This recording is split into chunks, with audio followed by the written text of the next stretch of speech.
Good evening and welcome to episode 20 of the Unhinged Dads podcast. I am Brian De Almeida, and with me is my long suffering co host, Dave Pasco. See how I suffer. Well, you don't live with me. No, I live with me. Ouch. I know, right? Dave, we're supposed to be modeling being kind to ourselves. Uh-huh. Yeah. Yes, We're we are. trying. Some days we're very trying. So, from what I can see in the background, it appears that the house is slightly more put together than it was last week. It is, but not noticeably. The Okay. it's a process. It Yep. is. I dragged out a roughly bar height tool bench I put together a while back out of scrap because it's more or less out of my uh, youngest's immediate grasp. And since the surface we had been using is actually some of his play equipment, decided it was probably sending the wrong message. Yeah. Move the things with the pretty light so out of his reach. Yes. Not to mention the delicate internals and screens. The expense involved in replacing such things, which Yeah. fortunately we've been thus far, um, we have not had to deal with that particular replacement issue. Lots of other replacement issues, but not that one. Yeah, I've got one daughter's Chromebook out right now because the entire screen stopped working and the case was all busted up. Apparently, some of the boys in her auto shop class did not appreciate her um, unsubmissive attitude towards them because she does in fact know more than them, and Oh. and took to taking her Chromebook and knocking it on the ground and kicking it across the floor while she was actually working on the labs and they were, faffing about. I suppose it's too much to hope that they get their just desserts. No. Teacher wasn't paying attention and therefore there is no proof, and well, what's the school going to do anyways? They're practically begging the parents to make them go to school. Huh.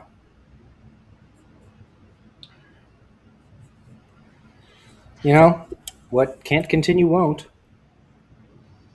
There's going to some of these things are going to reach a tipping point that I fear is going to be quite ugly. Yeah.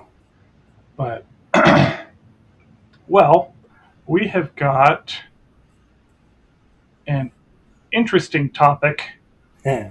for tonight. Traveling with children. However, first we shall do the questions three. Yes. So, Dave, what have Yes, you sir. worked on for self improvement over the last week? Oh, goodness.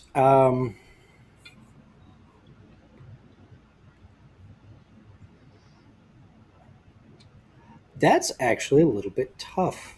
The overwhelming visible task list of the construction zone house kind of puts out of mind all the things that I've attempted to do. Plus, my wife just started going back to work after a period of leave, preceded by some other things. And so our one vehicle household has had to flex a great deal, which means I've been spending a lot of time in Clifford, the big red truck. Um, what have I been? Have I been doing anything? I mean, making sure I eat enough. That's You actually know like what? taking our basic bodily needs is occasionally a thing that I have not been amazing at, Mhm. and less than stellar. Yeah, I mean that's actually been a long running thing for me. Is Yeah. ever since we had my large intestine removed, I have an with the ileostomy, I have like a 4 hour transit time from eating to expulsion, Hmm. and so I'm basically hungry all the time, nonstop, because nothing stays in me.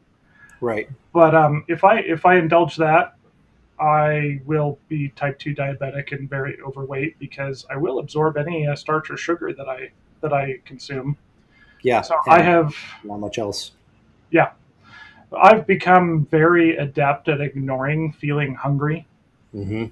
to where sometimes I have to, I've eaten about 400 calories today. It's now 9 p.m.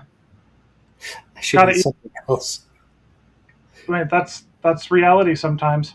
Oh yeah, yeah. There are definitely days where it's like, I've had coffee. Okay, cool. Caffeine means I don't have any real appetite, um, and you have to take my wife to work and the kids to a thing and do some errands and Hmm. work on stuff and eventually my one of my children asks, "Hey, Dad, what's for dinner?" And I kind of go,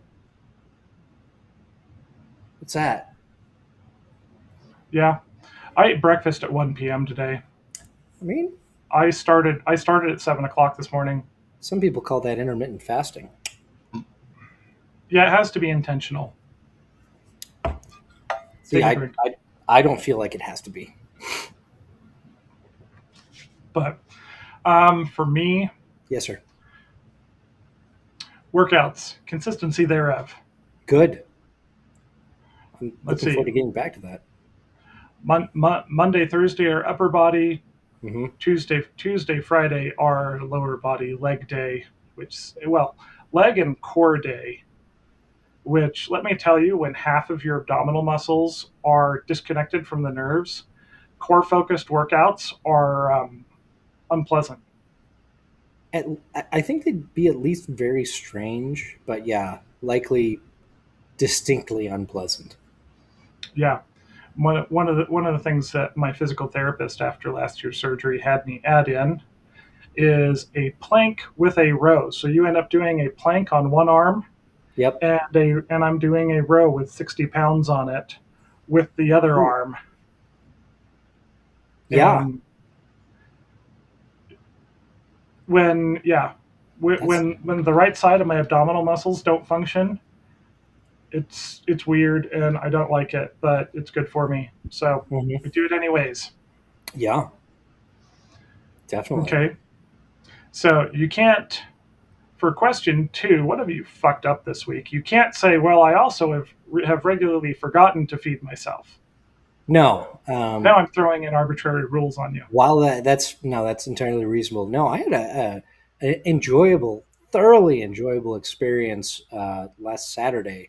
Um, the uh, the base upon which my wife works has a recreation area that it owns out over at one of the local watering hole areas at the I think they're technically all reservoirs of one sort or another, but Hmm. this one is the one that is typically used for recreation by the local populace, and so they had a thing going on, and there was at least one local band and some DJs playing absurdly loud music. Although the crew was actually pretty good, I appreciated them, uh, but they had. Uh, Food for sale by the local. What are they called? They're not technically charitable organizations. It's things like the Chiefs Mess and the First Class Petty Officers Association and the First Sergeants Association and the I think the firehouses have their own groups that do and so for all of the events on base or some of them off base, they'll get together and have a booth and sell food that's often fairly decent, but is usually quite overpriced. Um, Yeah. and so we spent way too much on that kind of thing. There's way too many people. It was stupidly hot, but they also had inflatable water toy things like slides, inflatable slides and things. And so my children, thoroughly older children, thoroughly enjoyed those, except Oh for yeah. the fact that some of the other little miscreants were being the kind of gremlins that poke me in the trauma, and so I did not handle some of that as well as I could have. There may have been swearing at some little monsters at one point because they were treating my children poorly. Of course, come to find out, my children were not doing themselves any favors either. That tends to be the case. But hey, if it doesn't result in fistfights with the other dads, Yeah, well, and while my son has what are clearly, evidently, tooth mark shaped bruises on one arm, um, nobody had broken skin. yeah. Yeah, yeah, Um, but that kind of situation is basically one of my worst nightmares, um, for a day to day kind of basis, and trying to attempting to referee young people who could not give two shits about good behavior was mhm, damaging my calm. yeah, yeah. That's one of the issues of interacting with other people's kids in I try not to. especially in scenes where everybody doesn't know everybody. Yeah. Is that you have no idea where people's lines are on where you can go to attempt to correct their children. Yep. There are people who are like, if he's being a little shithead, smack him upside the head. He deserves it. Yes. And there's others who, if you tell their child no, lose their absolute minds on you Yep. because And how dare you? you absolutely cannot tell from the children's behavior which one their parent is likely to be. No, but um, for me, Mm. nothing particularly stands out. Although I feel that I did not do enough to commemorate the holiday this Saturday. Yeah. Like 250 years since the signing of the Declaration of Independence is a rather momentous occasion that generated all kinds of feelings in me. But our kids were doing their things. They were out, they were out with friends and stuff, doing their own things. We actually went and bought a car that Yes, you afternoon, mentioned. and then another one yesterday after selling the big van. Yeah, we need to do something along those lines in the nearish. This one car household thing is nonsense. Yeah, which we traded in the 12 passenger the trade. Well, we didn't trade it in because to hell with Because the you don't do that. Stealerships.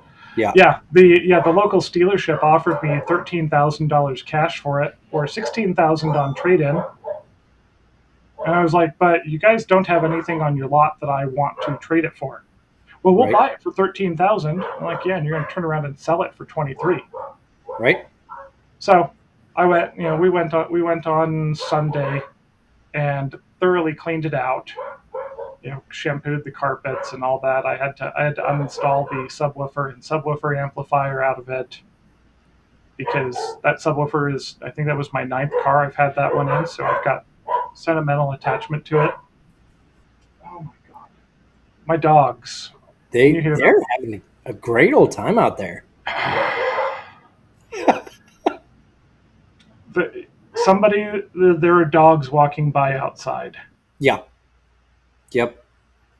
That is often the case. Mine will press her enormous schnoz to the window and uh, cheerfully inform the people walking by that they don't have the a good dog to protect them.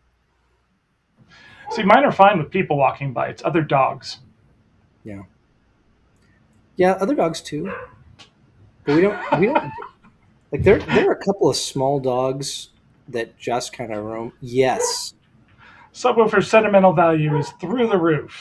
Yes, man, that's a pretty good way to state that. my my high school best friend got hold of a Bronco at one point, and got a subwoofer installed over the on the wheel well, and we drove from the harbor up to Bellingham several times that summer, and that was when I learned to appreciate Tupac, um, as a Showing your age. I know, right? Dude knew his way around a tune though. Yep. No Um, auto tune.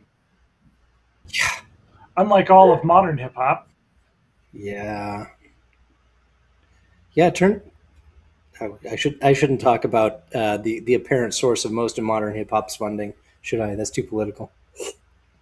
No, don't go there. But yeah, I mean, I think I turned out a pretty good article for Substack that came out of that. Yeah, But I had a pork shoulder in the I had pork shoulders in the smokers and or smoker, yeah. and had a couple people drop by, but no, we really didn't do much, and I wasn't sure what to do. We got the kids outdoors and they had a bunch of fun, and there was adequate food had. The uh, supported my wife in her professional stuff as she supported the organization to which she belongs. um, did I have fun? Absolutely not. Was it acceptable? Yeah, It was a it was bit okay. peoply, huh? It was way more peoply than I wanted to deal with. The fireworks were pretty good though. That was a professional setup. Yeah.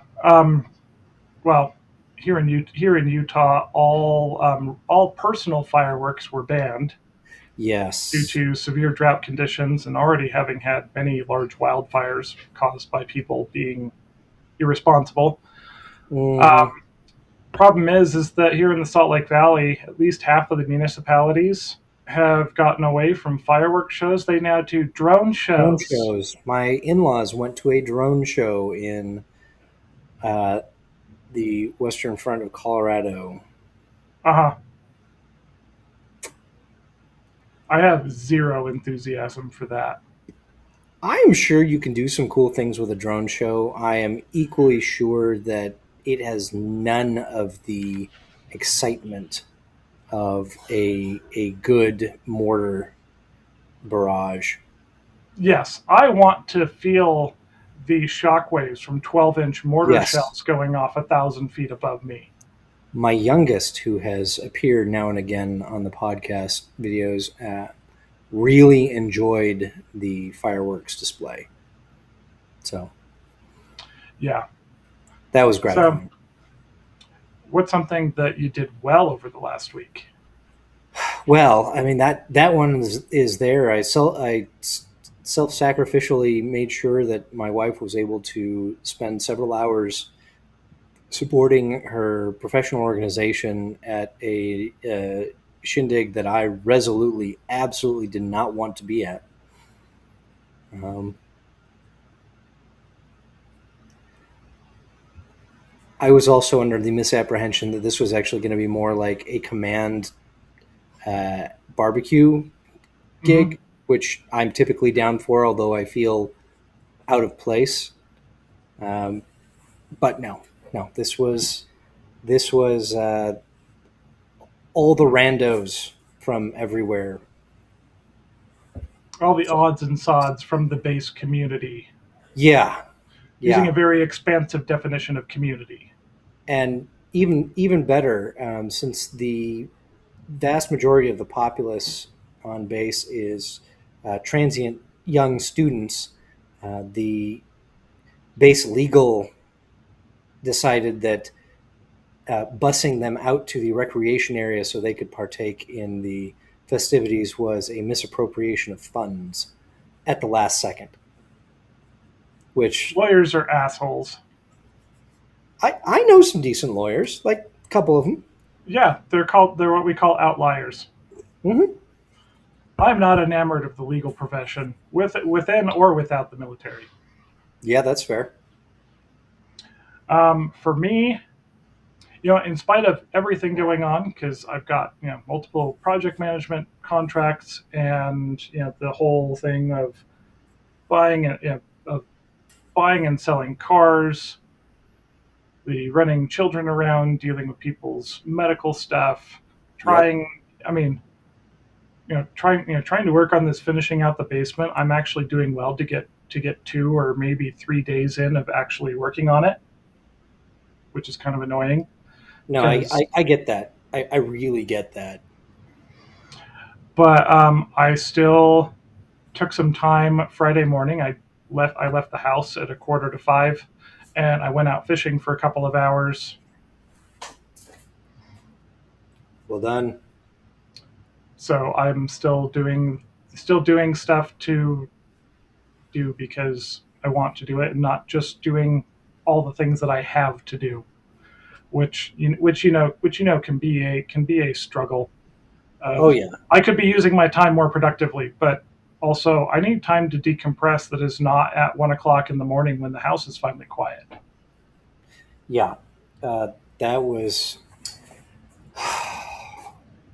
We've got the kids in various programs of various sorts, some of which are kind of optional. Tomorrow, the older two will be headed to a tour of the state capitol in Austin, followed by a virtual reality zoo related animal thing. I don't know what it is. Um, with the base youth center, which is fantastic. But another thing we've got going to the church means that they're there doing stuff a couple mornings a week, and darned if the one time this week that happened um, just wasn't completely taken up with vital things that were not particularly interesting. Yeah. Oh, and comments. Oh goodness, I could say some things about lawyers, many unkind things that would disappoint my elementary school teachers because I'd have lots to say that's not nice. Or Yeah, would you well, the lawyers started it, man, so I call it fair game. be using adult words that are require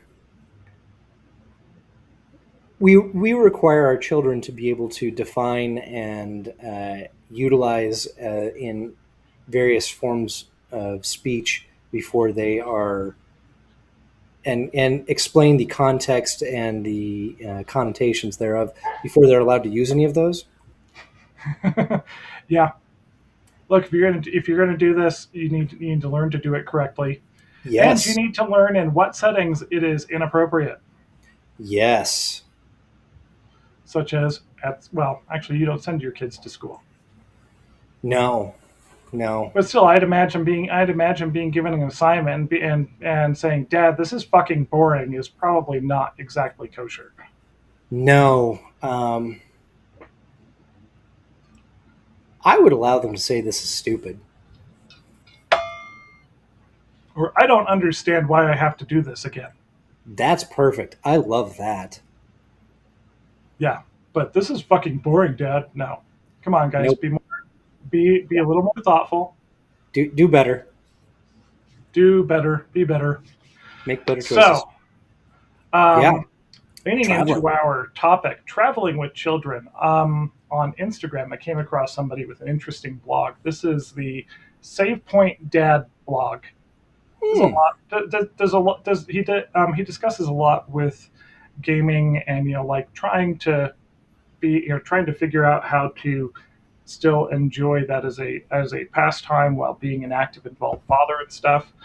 But he had a post that killed me yesterday, titled "Family Trip Prep is Chaos," Every family trip starts the same way. You're sitting there, probably thinking of some work bullshit, most likely tired, and you convince yourself that what your family really needs is time away together. Sounds like a good idea. You picture all the best parts in your head, the kids laughing and them getting along, so you book the damn trip. Surprise, motherfucker, you didn't just plan a trip. You just signed yourself up for one of the most logistically complicated operations you have to deal with as a family. And then he notes that packing for kids is not normal packing. It's Pack true. for yourself, you grab a few outfits, maybe a backup, call it a day. If you forget something, you handle it, no big deal. Packing for your children requires contingency planning. Packing for everything that might happen, including everything that can and will go wrong. At least three scenarios that make no sense but somehow are possible. Start with Yeah. clothes, say, we'll keep it simple. The weather should be nice. Then you go, well, what if it's cold? What if it's warm? What if it's wet? What if somebody spills something? Because they No, will. no. It's not what if somebody spills something. It's who's going to spill what. It's an When? inevitability. Yeah. Also, the inevitable vomit at some point. We actually have the medical uh, barf bags in the Yep. car for just such an occasion. So do we.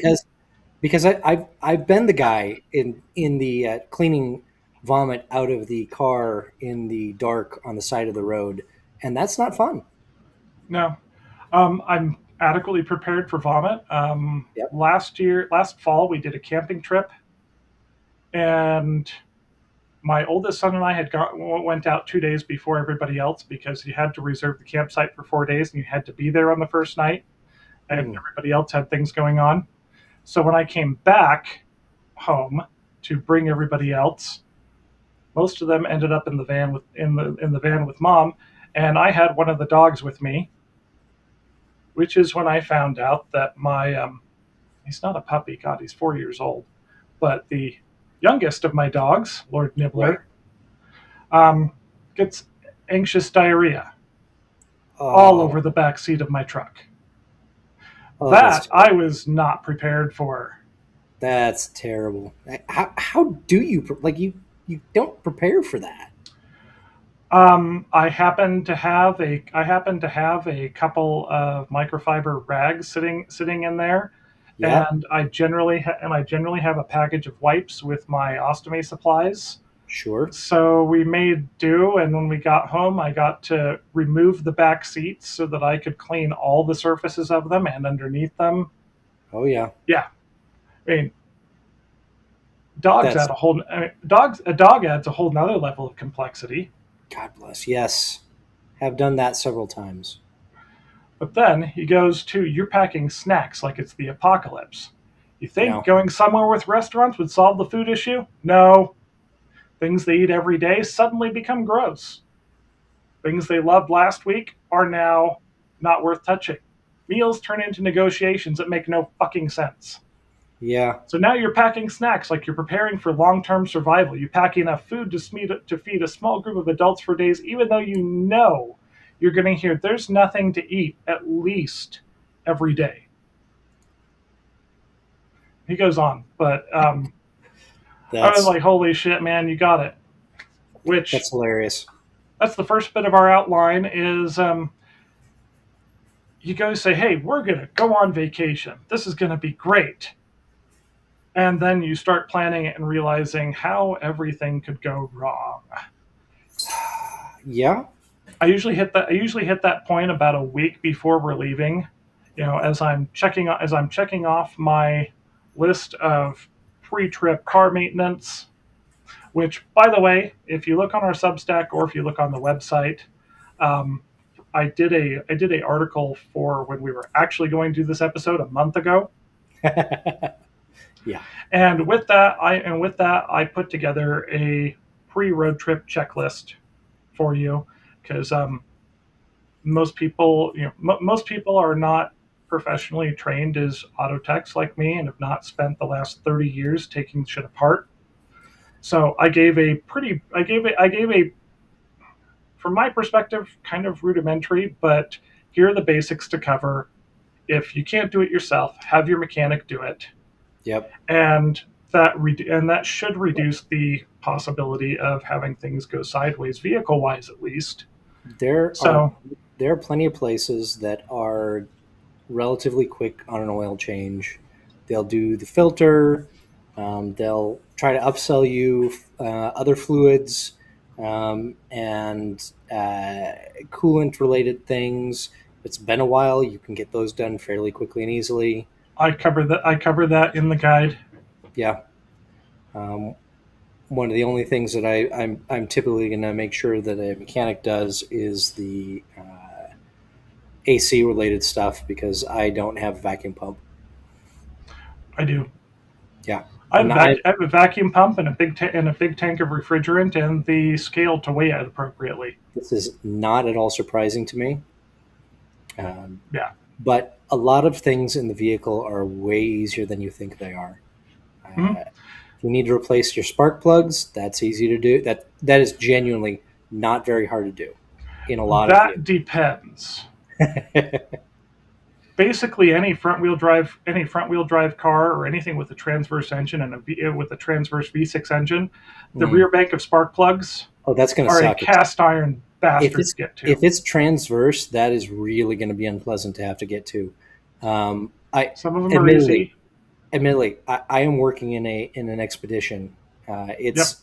It look. I think everybody's aware that modern trucks are the result of really irresponsible breeding for things like size and aggression. But equally, that means there's generally a lot of space in the engine compartment. Unless you're driving a Ford with a EcoBoost V6. I didn't have problems. I am driving a Ford with an EcoBoost V6. I didn't have that many problems getting into the stuff.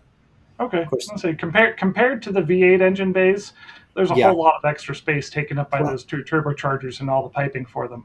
and I have small hands, I do and not. I have small hands, and I have multiple extensions that I am just happy to swap out because that's less of a pain. Yeah. So, for anybody who's still staring down your summer road trip, if that's how you do things, Hmm. hit unhingedadspod.com or Substack, and you can download my road trip checklist, and hopefully that is able to give you some peace of mind and help you make sure you've covered most of the most likely things. Now, Yep. doing that does not guarantee anything, which we will Oh, get to with my trip to Oregon. oh goodness. But I mean, when you're getting close to leaving on a multi-day road trip with the family, what are the things that have you going? God, do I really want to do this? Everything. Um, I I used to look. Road trips have literally always been part of my life. The Yep, first time me I too. took a multi-state road trip, I was 3, and we moved from the LA area. We were in Pasadena, and we moved up to Spokane, Washington. And I was in the uh, cab of the U-Haul with my father and my grandfather and my mother, my grandmother, and my baby sister were in our little Mazda GLC station wagon, and we had borrowed a ham radio from somebody to put in the other vehicle so that we could all keep track of each other as we were traveling because this was the days before cell phones, Yes, long before cell phones. long before cell phones. Uh, my uncle had one of the giant battery pack phones at one point because he was a physician in Yorba Linda, California, which is a rather upscale area in that Hmm. part of the world. But we were not so fortunate. Um, and then every year or so, we would take another road trip back down to Southern California to visit family, um, and that's 25 hours of driving in a for the first several years. not air conditioned car. Yep. You want fun? Drive the Grapevine, drive the San Joaquin Valley in the middle of summer with no AC. When the national speed limit was still 55 miles an hour. It was still 55 miles an hour. Yep. I see. In addition to summer trips, which we usually did something every summer. Hmm. Um, I spent much of my childhood, about every 6 to 10 weeks, making a run from the south end of Utah County down to San Diego with my dad to visit the orthodontist. Right. You told me about that. Yeah, because my dad worked in hospitality management and development, hotels, Yeah. and he Yeah. ended up he ended up working for this guy who made some poor decisions buying some hotels in the Phoenix area, and eventually hit the point where that company where that he had to declare bankruptcy on that company, which meant he was selling off those properties. He no longer had a job for my dad, who at the time had been living in Phoenix for the last 6 months and actually been shopping for houses. We were going to move down there. I'm so glad we didn't, because I hate Phoenix. But Phoenix. Phoenix. Phoenix is hot. yeah, I hate it. I like summer, but I hate Phoenix.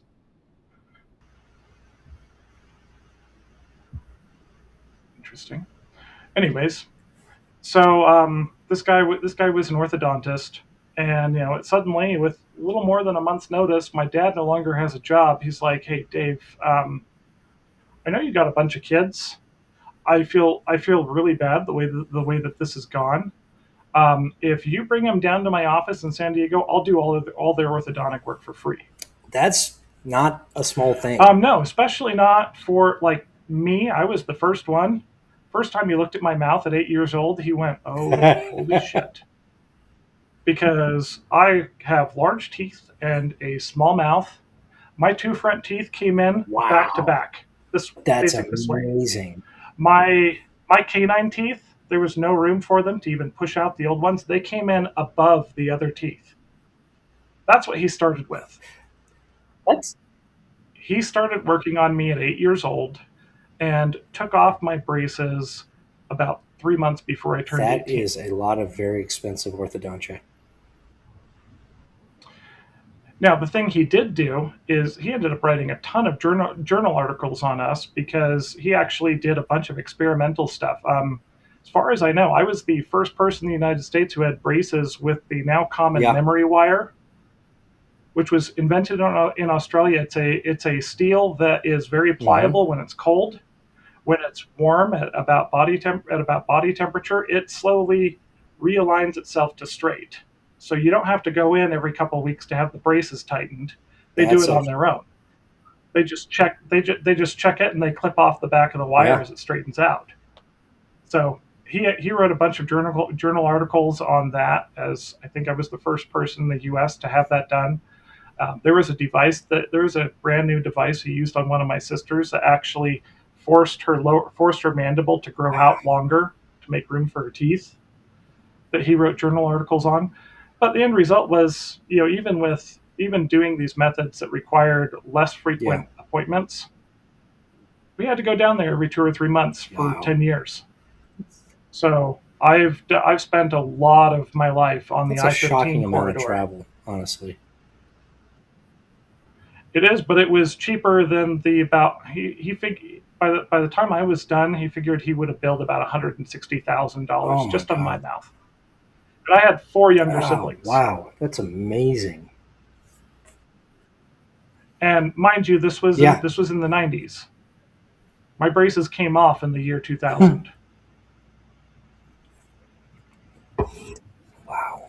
So um, even with all the driving, I think my parents Oh yeah, came out ahead absolutely. on that deal.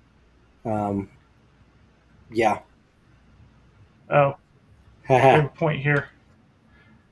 If you ever think about moving to Florida, be warned it's consistently hot and humid for 3 out of 4 seasons. We have summer, capital summer, summer, and not Yes. summer. We have Um, buddy who lives yeah, in the Orlando area, who describes the weather to us. Um, I don't know.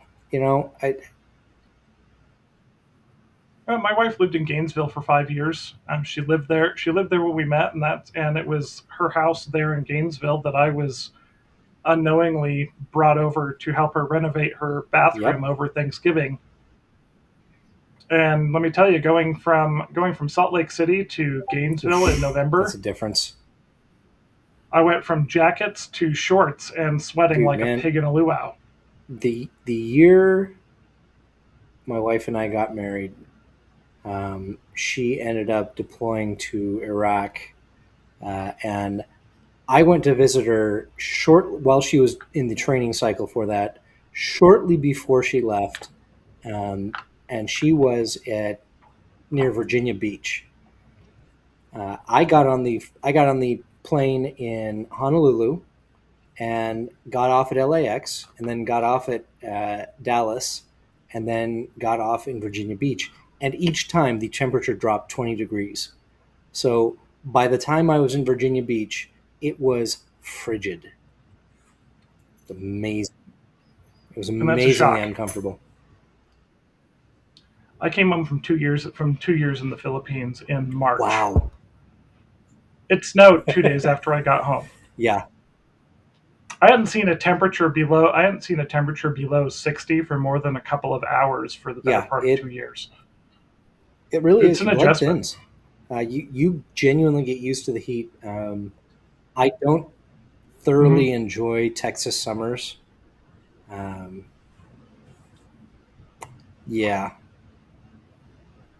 Yeah, as Harriman says, when you step out of the airport in Florida, the humidity punches you in the gut. On high humidity days, it also tries to steal your wallet. Um, the exact opposite of that is getting on a plane at the end of October in Salt Lake and 36 hours walking off a plane onto the tarmac at Manila International Airport, Yikes. where not only is it 90 degrees and 100% humidity, but the air is also chemically about 15% diesel Uh, exhaust. that sounds toxic. Manila is the most densely populated city Yeah. in the world, and I have lived there for brief periods, and I hate I it. believe you. There's an area roughly the size of the Salt Lake Valley, where we have 2 to 3 million people, that houses 18 million people. That's too many people. Yes, Yeah. they're everywhere. Um, so yeah, the dread of travel as you're approaching it, knowing that something's going to go wrong and there's only so much you can do to prepare. Everybody does it, no matter how many I times have you've for done it. years struggled with travel anxiety to the point where I start to not be capable of really dealing with normal things as we get closer to leaving, because I know we're going to be late. We're going to get off later than I want, and we're going to be driving long past dark, and I hate that and do not want. Yep. So Dave, if it inspires so much dread, why should we still do it? Typically, we travel to see people that don't get to see very often. Usually, it's family. Um, it's Found basically or blood. always founder blood. Um, we were traveling when the flooding hit last year. We had stayed Yeah, you were Yeah, we'd slaving stayed at at your my place the night house. before, and we rolled into Pendleton that evening and stayed at the same place, same hotel we'd gotten stuck at on the PCS when they closed the freeway up onto the plateau in Eastern Oregon, uh, up to toward freaking Boise. And then the next morning, we started getting calls.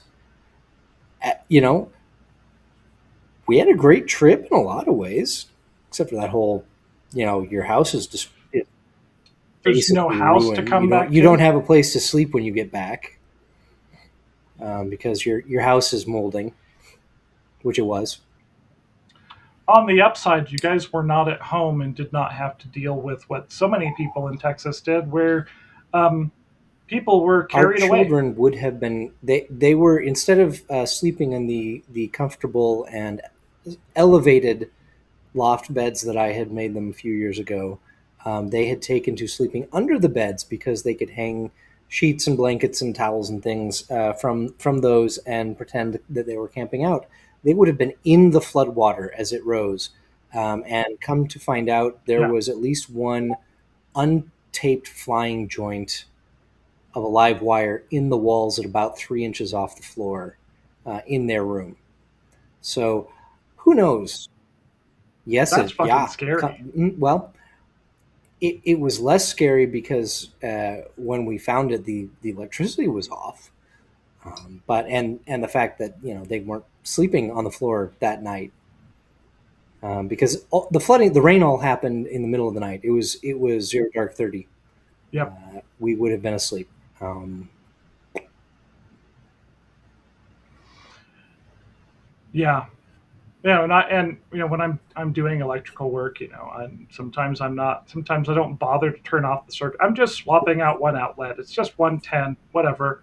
110 will oh, it still kill absolutely you. will.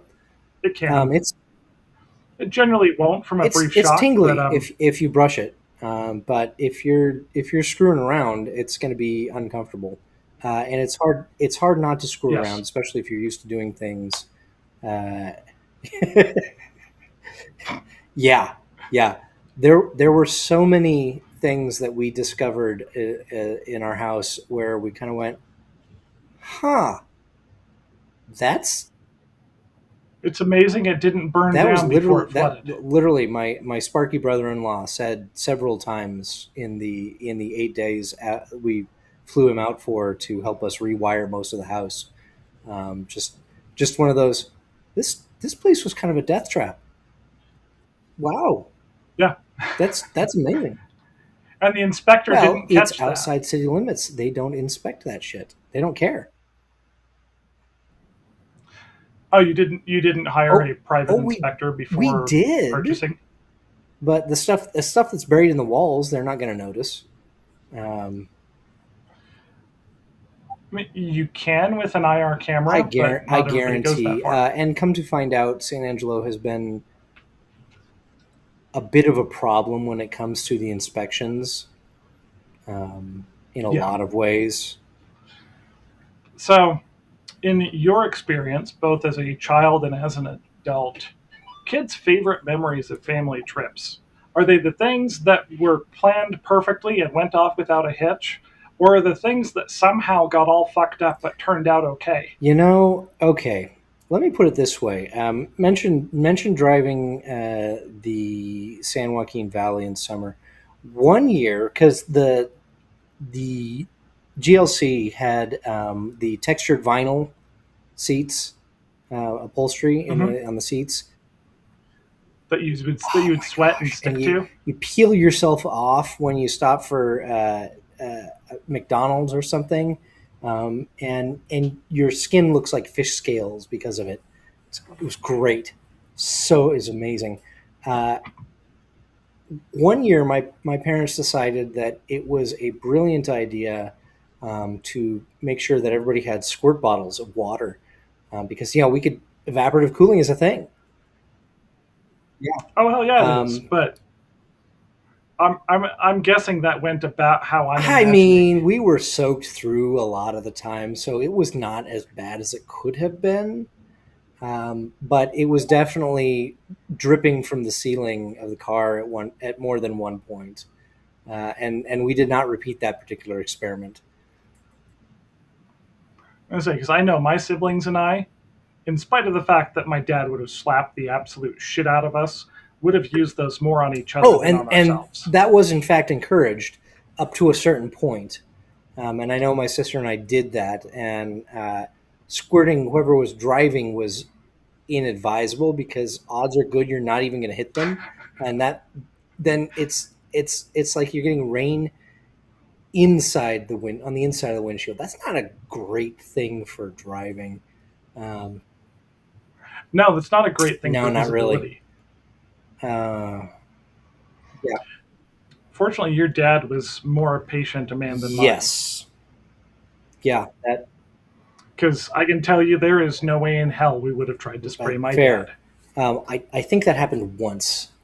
I think that was there was a stern look and didn't even get to the "I'm disappointed in your choices" stage. It was just okay. Let's make a note of that. Don't do that ever again. Yeah, I mean, was it 3 years ago? We Yeah. went up to Mount Hood. We went. We usually do our family vacation over the summer with Nick and Yep. his wife and daughter because found family. And since they're up in Portland, and they at that time, gosh, she was Yeah. not quite a year old. So we went to them. We went. We rented a cabin on Mount Hood, and it was the middle of July, and the fires in Oregon were terrible. To where I-84 was kept getting shut down across like six Yeah. different Yeah. points that year.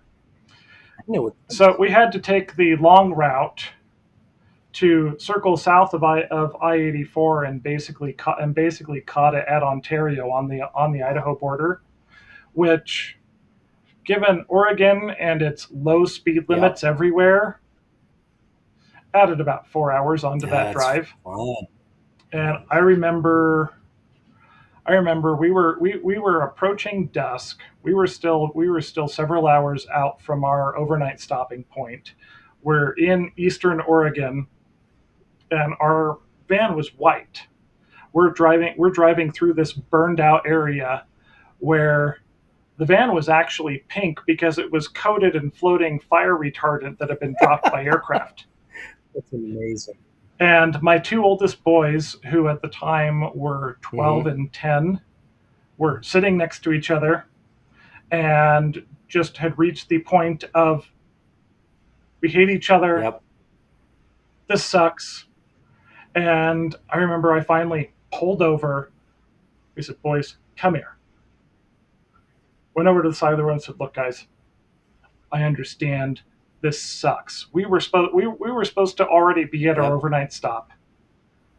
It is hot. It is unpleasant. It is taking forever, and you're running out of snacks. Yeah.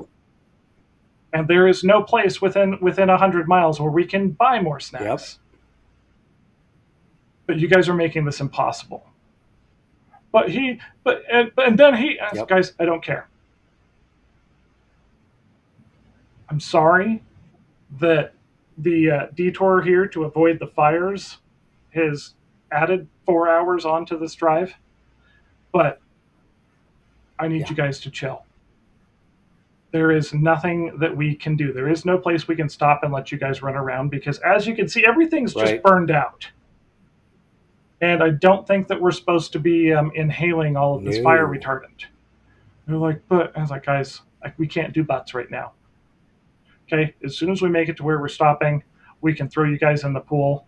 We will make we will make sure and get and find Wendy's chicken Mm-hmm. nuggets for you because that's what they were both obsessed with at the time. But please, guys, I need you to give us Yep. another 2 hours. Oh yeah. And credit They to did. them, they did. Yeah. I did not have to. I did not have to. I did not have to go to my upbringing and yell at them and try and intimidate them. I didn't have to smack them, which I wouldn't do anyways. But that was not a fun No. drive. No. Goodness. That It and wouldn't be. that drive also introduced me to the number of Mongols chapters across the state of Oregon. That's concerning. We came across 4 different groups, and it was always as you hit a town and the speed limit drops from 55 to Yep. 25 in 100 yards. We're either directly in front of or directly behind the biker gang. These aren't. This isn't your friendly local motorcycle club. These are the guys who have the one percenter patches and similar. Yeah, I'm gonna say my understanding is Mongols are generally one Yeah. percenter clubs. Which, if you don't know what that Yep. is, be glad. You can look it up. But it's like we are the big huge van with out of state plates and what looks to be a large Mormon family in the middle of nowhere and trying to find a reason to get out of the Yeah. way of the biker gang. Which apparently I was the only person that noticed, but I was driving. So The driver always notices everything. so I think honestly the value of these trips, yeah, you manage to create some Hmm. intentional memories. You know, occasionally you have a planned day trip go right, or you happen to come across something really cool that Oh yeah. everybody loves. But I think a lot of times the long term value is in building Yep. identity as a unit, resilience, and having shared stories about things that went Oh yeah. fucking awful. There was when we went up to Colorado to retrieve the then puppy, now our 90 pound uh, She's still basically a puppy. yeah, my our she's a good girl. She is spoiled, and if she were worse behaved naturally, it would be terrible. Mhm. Because anyway, uh, we were east of Amarillo. It was about 94 out.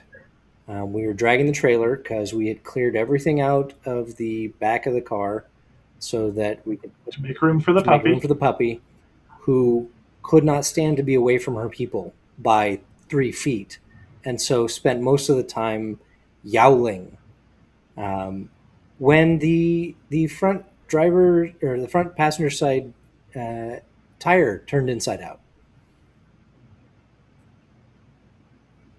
That's always fun. that was when I found out that our Outback did not actually have a full size spare, like my previous Subaru did, and like every car since has had.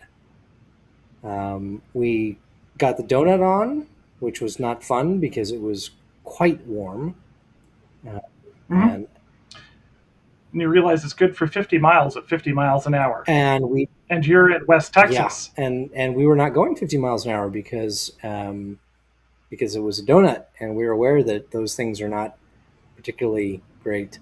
Uh, Limped into, and this was a Sunday afternoon. No, Oh, I lie. It was it Sunday afternoon? It might have been. I don't honestly remember. Um, I think it wasn't because the tire shop was actually open in Claude, Texas. Um, Cloud, Claude, I believe. oh, it's one of those West Texas settlements that was inexplicably settled by Yes, Germans. um, and it's a small town. It's the kind that drops to like 30 from 75 over that course of that roughly 100 yards, as you mentioned.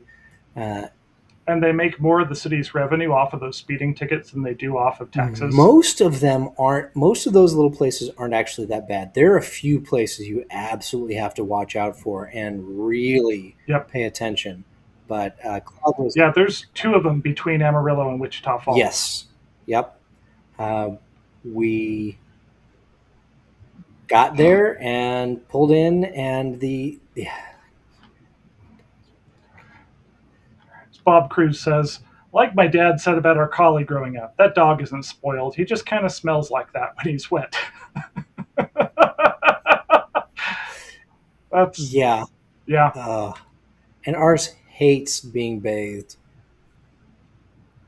She, my dogs all hate she being will she bathed will as well. wallow in the filthiest mud puddle and have a great old time. But if you try to spray her with a hose, oh, she's worse than a husky. Oh my goodness. You know, There's a whole bunch of West Texas that was settled by there Germans in the early 1900s. It's there are weird. some towns where they still have mostly what you're going to hear is some form of German. Mhm. Um, And that also applies to Western yeah, Pennsylvania. and Although there it's more Dutch, I yeah, think. the butchers are fantastic, and they do like the restaurants. You can get some, no kidding, really authentic German food. The rotkohl, the braised red cabbage, it can be fantastic. Um, which is one of those things. Germans do amazing things with Oh pork. yeah, oh yeah, Actually all of Central Europe yep. does. Um, but yeah, so we pull in and we go in and talk to the damn Guten Tag, Buckaroo. damn wow, Wow, nice job, well Bob. done. There you go. Now I can hear it in my head. Yep. Uh, the we asked, that getting a tire put on. Do you have something that'll work? Yes, they have something that'll work. Okay, cool. Um, while they're working on the car, we asked if there was any place that we could go. We could take the dog to get some food or anything because it's the time of day. It was the July 4th weekend. I want to say it was the third. Oh, Yeah, jeez. everything. I'm not saying everything happens to us on the July 4th weekends, but a surprising amount have.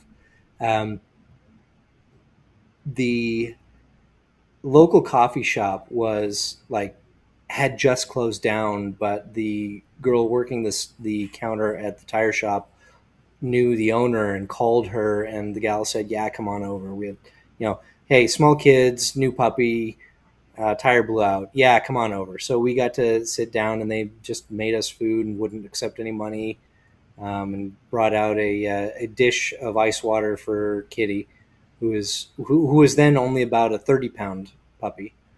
Um, yeah, oversized dogs are fun. Yes. Of course, the kicker is that once that all was taken care of, and we spent a bunch of money on stuff that we didn't really need because fine, you won't accept our money for food. We'll buy things from your store. We'll buy kitschy Yes, stuff. it was fine.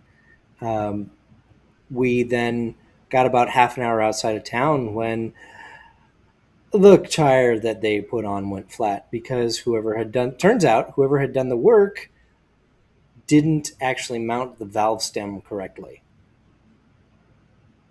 Ouch. Yeah, and the only tire they had was close but not a match. So we sat there with the car going. That's a half day. Yeah, we sat there with the car going for a about 40 minutes, just so that the AC would blow slightly cool air on us, waiting for the guy with the truck to come out. He was awesome. He was just knocked that thing out and got us moving about 10 minutes later. But we were stuck at about 55 or 60 because the diameter of the tire was about 5 centimeters off of the rest of them because it was the closest one they had to a match. Yeah, that'll put your traction control system into fits and your Yep. ABS and your center differential of the Subaru does not like that either. Yep. Ugh. Yeah, and because it was a holiday weekend, we none of the tire places in Ichipa were open. Um, Yep. so we ended up driving on that all the way back, and we called around and talked to the people. And it's like, hey, can you do this? Yeah, sure, we could absolutely do it Monday. It's like, no, we need to be traveling on Monday. Yeah, Yeah. we'll get it done Tuesday. Well, or they didn't have the tires or whatever. Yeah. Ended up getting them. And no way to get them in over Yeah, the ended weekend. up getting them to replace a discount tire back home after three. Actually, it was more like a 5-hour trip because we couldn't go very fast. Yeah. Ooh. Let's see. Um, I've got two vehicle stories. Nice. One goes back 3 years ago. I took a solo trip from Salt Lake down to Wichita Falls. I was delivering a rocking chair that I made Yes, for Peter it's a Grant. very nice one. Sat in it. It's very comfortable. Oh, good. But yeah, his wife and I had conspired to get him outside of the house a bit more. Yes. And with Peter, with Peter's back problems, and he was in the middle of the ongoing saga of having his kidneys operated on, he needed Yep. that. And so, yeah, I made a beautiful rocking chair and needed some time away from the chaos that is home. So we arranged things. I was going to drive down there by myself. My in-laws live in Colorado Springs, so I was going to stop halfway over, and I had two gigantic bags of wood chips that I dropped off for an old friend in Vernal, Utah, because she does barbecue competitions, and I had more offcuts from the wood shop than I could use in my own smoker. So I dropped off two like 40-pound bags of offcuts for her of cherry and maple and oak and lots of hickory for her to use in Yep. barbecue competitions. So I decided I'd take US 40 across most of Colorado and then cut south to go to Colorado Springs because I hate I-70. That's fair. That's fair. I absolutely hate I-70 myself. That run, the only interesting thing on I-70 over the Colorado Rockies is in fact the Eisenhower Tunnel. Yeah, and that's not all that It's a special. tunnel. Usually if we're going straight to Colorado Springs, I take the extra 2 hours to go over US Yeah. 50, but I was well north of that. And as you know, US 40 is desolate. Yes. And I had gotten my truck that year. I'd done the brakes on it just a week before I left. And I did not know that the GM's GMT 900 pickups, which are the '07 to 2014 model years, the brake caliper bolts require a excuse me the bolts for the brake caliper bracket that bolted into the steering knuckle require a specific type of Loctite to be applied to them, or else they back out, which I will maintain is incredibly poor Yeah. design. No, that's a terrible design choice. The way that I found out is that 80 miles past Vernal, one of my front brakes locked up because one of the caliper bracket bolts had backed out, come off, and so the brake caliper, when I went to apply the brakes, pivoted up into the wheel and locked everything up. Wow. Yeah, it was bad. That's yeah. You really don't want that to happen. It was potentially. I mean, I did not. I heard something and slowed down and pulled off before it tried to lock up Sure. completely. And then I went and I limped it back a quarter mile to where there was a sort of rest area. It's kind of a dirt pullout with a pit toilet. Yep. And so I went, what in the hell? I go, fortunately, I know that I'm driving an 18-year-old GM pickup. I have a toolkit. Right. And so I go and I lift it up, I get the tire off, and I look and I go, what the hell? And so then I start, yep, Bob nails it. Automotive engineers need to be stuffed in a locker on general principle. As a mechanic, they need to be stuffed in a locker with a hive's worth of angry yellow jackets, as far as I'm fucking concerned. Fair enough. Yep. Don't mind that audible internal screaming in the distance. Just me reacting to you must use X Loctite to keep the brake mount bolt from backing out. Being, oh God, why? Level design. Yeah.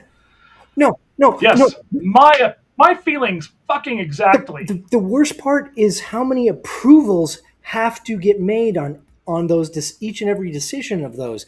There had to have been something like a dozen different people saying yes, this is a good idea. I will sign off on this Uh-huh. professionally. Yes. And mind you, I purchased an all data membership for any vehicle that I own because having access to all the technical service bulletins, all the recall information, all the diagrams and stuff is incredibly useful. I'm not above admitting that having a manual is much help. There is no notation of this in any of the service documentation. I checked.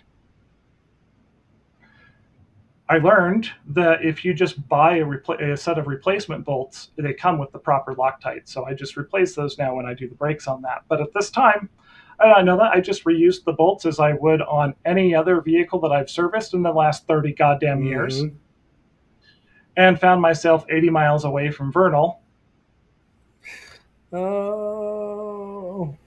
where the closest parts store was almost an hour away in Rifle, Colorado. Uh huh. So Wow. I Wow. go from I've this been little through rest Rifle. stop. There's nothing.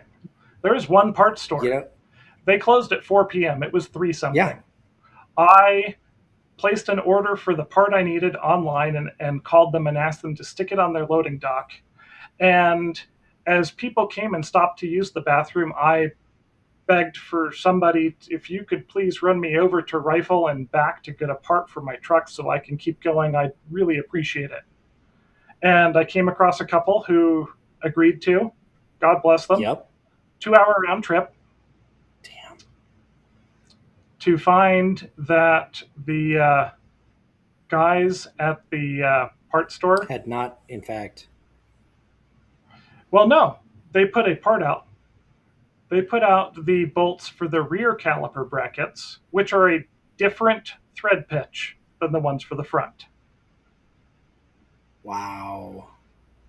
So it's now approaching 6 p.m.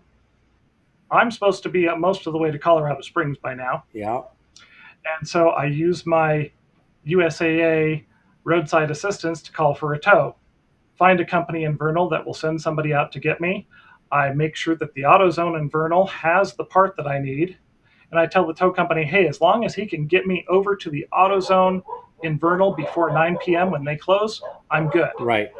So this guy comes out there. I had the truck positioned so he could just back right up to it. He could pull it onto the flatbed and go. And this guy is hauling ass. He's doing 90 down US 40. Wow. And we're about 5 miles outside of Vernal. It is now dark. Yep. And none of the gauges in this tow truck work, but I can smell coolant boiling off. And the one gauge the guy has that works is the temperature gauge, which is suddenly spiking. Oh dear. And he's like, I gotta, he's like, what is that? What is that? I was like, I smell coolant boiling off. You're overheating. Yeah. Pull over. He's like, but we've got to get you over to the part. I was like, look, dude, you're gonna blow up your boss's truck, and he's gonna be pissed. Yeah. He's like, he'll fire me. Well, let's not get you fired. I said, okay, pull over. We throw open the hood. I pull out my little pocket flashlight, the little single AAA flashlight that I carry around just because it's useful. Oh yeah. And I can see that there is one coolant hose that is spraying coolant from behind the hose clamp. The hose just split. I look, there's enough slack on it. I grab a screwdriver out of my truck, undo the hose clamp, slice it off with my pocket knife, slide it back on, tighten down the hose clamp, and then grab my spare bottle of antifreeze, pour that into the truck, and go, dude, you're good. Let's go. Yeah. We slammed the hood. We were back. I fixed the fucking tow truck in 5 minutes on the side of the road. His temp gauge goes back down to normal. He gets me to the tow yard. He says it's going to be faster if we take my truck. We hop in his little clapped out Ford Ranger that has no functional springs or shocks. Ah, that's exciting. Pull into the AutoZone in Vernal at 8:58. Walk in, say, I need this part number. Dude, we're about to close. Like, I need this fucking part number now. Come on, please. Yeah. Otherwise, I'm stuck here. I'm supposed to be in Colorado Springs already. You have it. I know you have it. I checked online. Yes. It's so 2 bolts. They give me the they give me the set of bolts for the other rear caliper for both of the front calipers, because I was like, okay, I'm not dealing with this anymore. Right. I'm going to do all of it. So then we go back to the tow yard, get the car, get my truck off of the tow truck, because we left it on there to make it to the parts store.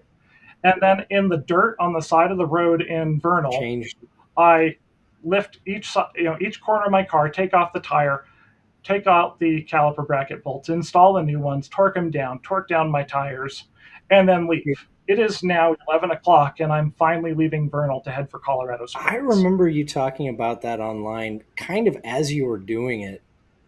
That was a crazy night. Oh my God. I finally had to stop somewhere in the downhill side of I-70 to take a nap, Mm, and made it to my in-laws' house at 6 o'clock in the yep, morning. 2 hours after my there we father-in-law go. gotten up. Yep, I'm Joe Solomon. Yeah, The designs are evaluated for cost of manufacture, whatever emissions and gas mileage regulation are applicable. Repairability is not a criterion at all. and not, As a long-term mechanic, I can tell you that is 100% not accurate. to mention that is the kind of like you pleb, you want to repair your own thing. Mhm. So, and Harriman says he's never going to live down the customer fixing the tow truck. I'm willing to bet this guy never told us so. Probably not, honestly. Oh man, and that trick of do you have slack in the tube? Cut the hose, reclamp it, good to go. If yeah, that Meanwhile, all the coolant that was now exposed to atmospheric pressure was actively boiling oh off. sure, of course, it's because it's coolant. Yeah, it was. God, that was such a shit show. So I did that. Finally made it to my in-laws. Slept for like 3 hours, and then made my way to Wichita Falls, where I got stuck in Amarillo for 2 hours because of golf ball-sized hail, where I hid under an overpass that had 8 inches of water running through it, Dude, West and made it there several hours later than turns out intended. West Texas will But do it to you. yeah, fortunately, the whole way back I had zero problems. I went up to Kansas and visited with friends up there. Stayed with Yeah. Sarah and Dan. No Well, problems. and you've Um, heard I've mentioned the PCS from Heck. The night we pulled into your place before we both got robbed. Um, yep. the we found out that was the night after they closed. We stayed in unexpectedly stayed in Pendleton, um, and Because as the freeway had been closed they to closed the ice. freeway ice.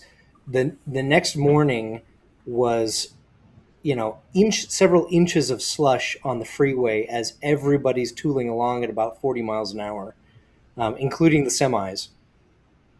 Yeah. But we found out as the sun was going down at 5 p.m. It was actually about Welcome to northern 4:50 latitudes. or so, uh, that my wife's Jeep could have either the headlights or the dash lights, The running the dash lights. lights and running lights, but not both. So, Yes, so we spent, I and remember. that was in Twin Falls. That was right outside of Twin Falls, Idaho. So we spent the next Which five, is still another 4 hours away from Salt 5 ish Lake. hours on a phone call, because the world of the living in the world of the future is actually pretty darn cool. Where I Sometimes. was about a car length or so off of my wife's rear bumper, so that my headlights made it look like she had running lights, or at least drowned them out. And the phone call was so I could say, "Okay, honey, speed up. Okay, slow down, slow down. All right, we need." Because she could not see Because her she could speedometer. not read her speedometer, but she had headlights. Yeah. Yeah, I think you guys both, like, as soon as we got kids settled, We belted back a couple of stiff Oh my drinks. gosh, dude, we were You guys were so wired as fuck. fried. Well, and that was also when we realized that there was something wrong with the catalytic converter on the Subaru, which Yes. found out the next day or so that the welds had failed. Uh, Yep. so it was very loud, very loud. Yeah. Both of the kids, however, were exhausted. They just slept. Yeah. Man, I've Harriman says on the way back, Brian's thoughts, why is nothing going wrong? When's something going to go wrong this time? How did I make it back without problem? Dude, I was honestly so fucking yeah. anxious the whole way, just expecting, what the hell else is going to go Oh wrong? yeah. But nothing did. Now that brings us to my recent trip of a month ago to the Oregon coast. We ended up taking the van and my truck because the van we had configured to fit 8 people, but you don't actually put 8 people in that for a 14-hour drive if you want everybody to survive and not hate each other. So I had two. So I had two of the boys with me and a bunch of extra stuff in the back of the truck. So we made it out there, no problems. On our way back, we make it from the coast. We stopped up at the top of the mountains at an old logging camp that's now a big restaurant, Camp 18. Nice. Had a fantastic brunch, and then went down through Portland. And of course, leaving Portland on I-84, it is just pissing rain. There was standing water on the entire surface of I-84. And my boys and I made it to Hood River, and my wife and everybody else was about an hour and a half behind us because they stopped at some specialty store in Portland to get two of our daughters fitted for bras because they're both extraordinarily well endowed, and finding bras that fit them correctly is like a safety concern. Frankly, if you have a woman in your life and you want her to have one less thing that she has to worry about, find a really good bra store. I, And a good and a fitter. good fitter. Trousseau in Vienna, Virginia, is amazing. They Yeah, I don't know where they stopped, but to find out one of my daughters is like a 34I or something. You cannot find bras that fit oh her in all but a few no, you places. can't. Typically, well, and the best part is once they've fitted the the lady involved in question, you can typically go online and order a bunch from that manufacturer. Um, Yeah, I know well, that's what we've done a we couple of times for my wife. I think we dropped nearly $1,000 on Yeah, bras. but the good news is those are going to be good enough quality that They will if she last, takes care of them, they're probably going to last for a couple of decades. well, maybe not decades, but anyways, fortunately, they're an hour and a half behind us because we stopped for everybody to go pee, Hmm. and we get back in the truck, and I start it up, and it barely starts. I go, what the hell? And I go to pull out of the um, parking at the gas station, and I can get up to 5 miles an hour. I can hear the thing misfiring all over the place. I'm like, oh fuck, what is this? So I get us over on the side of the road, out of the way. Yeah, Go pull out my fancy code scanner. Go, and it tells me that we've got a fault on the crankshaft position sensor. Which, okay, that makes sense. It's no longer knows when to time fuel injector pulses or spark plugs. Fuck. Okay. So I go looking, and mind you, it is still pissing rain. sure. We're sort of on the side of the road, but not really out of the way. Nope. And on my 6.2-liter engine, the crankshaft position sensor actually runs off of the transmission flex plate and is mounted behind the starter. Getting to the starter requires taking off the tire, removing the wheel well, and then it still takes about an hour to get it out because it's pretty finicky. I'm going, even if it's a Saturday afternoon, part stores are all closed in Hood Yep. River. Even if I can get a replacement sensor, or if it's as I think it's probably just water got into the connector, Hmm. I still have to lay down in the pouring rain to remove the starter to even get to the connector. And I go, we can't do this where we are. I can't even limp it into an abandoned parking lot or something. Right. So I end up arranging for a tow to a reputable shop in Hood River, who's not open till Monday.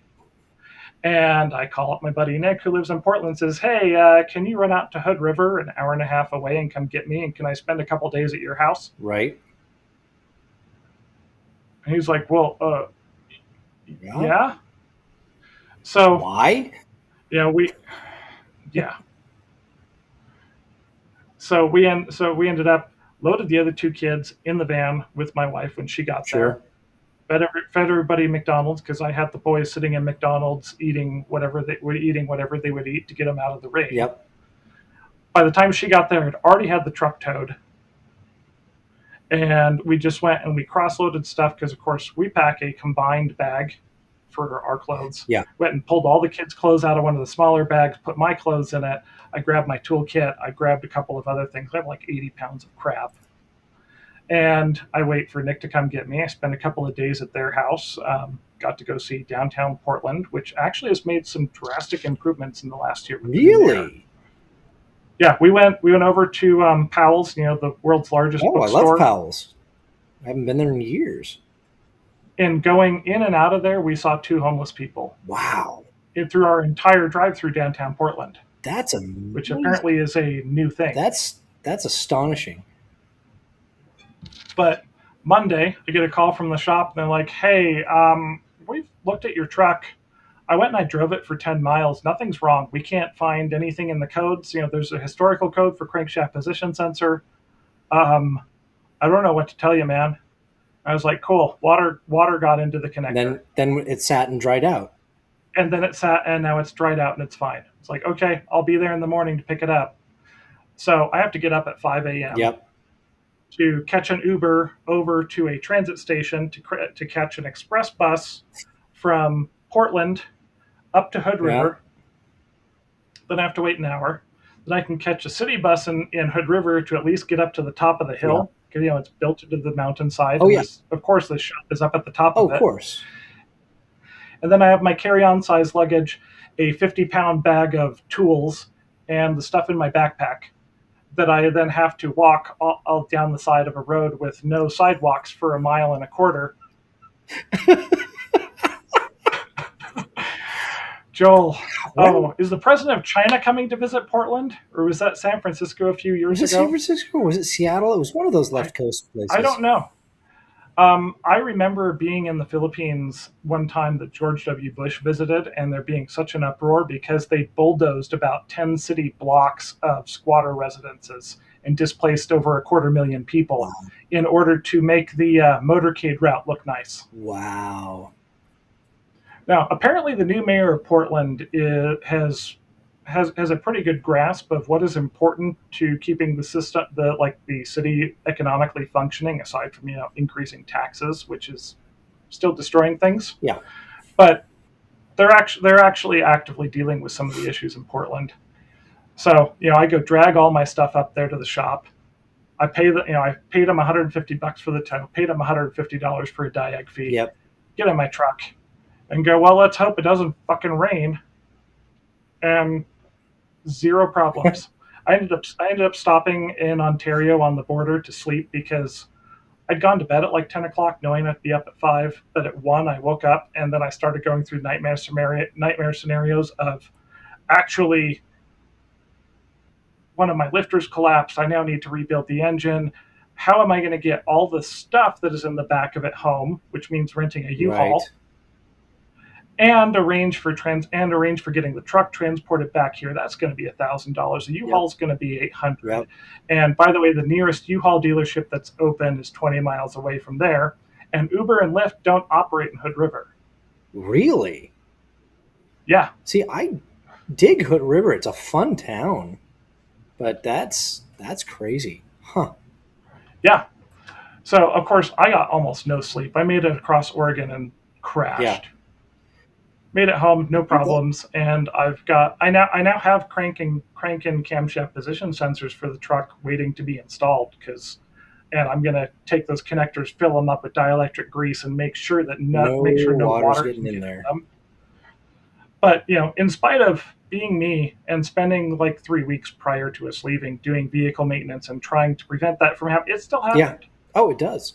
It does. Fortunately, it was where I didn't have to spend $300 a night for a place to stay. Yeah. I was able to go spend a couple extra days with our good friends, and it wasn't terrible. They're fantastic about that. They've put us up a couple times when weather or various things have prevented us from being able to do something with a vehicle.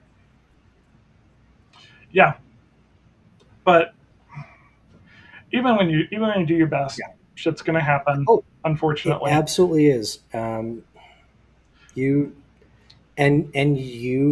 deal with it. You just deal with it as best you can. Sometimes you have the stuff for it. Sometimes you don't. Uh, And sometimes you happen to stop at a friend who's like, "Yeah, let's find all the parts to completely rebuild yeah, that's the exhaust and emission systems of your Subaru and do yeah, it." yeah. Seriously. God.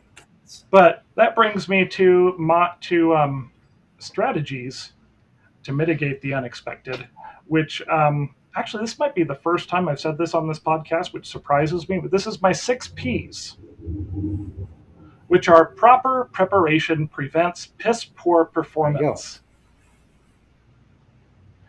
So you look at where you're going, what's going on, what are you going to Mhm. do, who's coming along, and you try to account for those contingencies. Absolutely.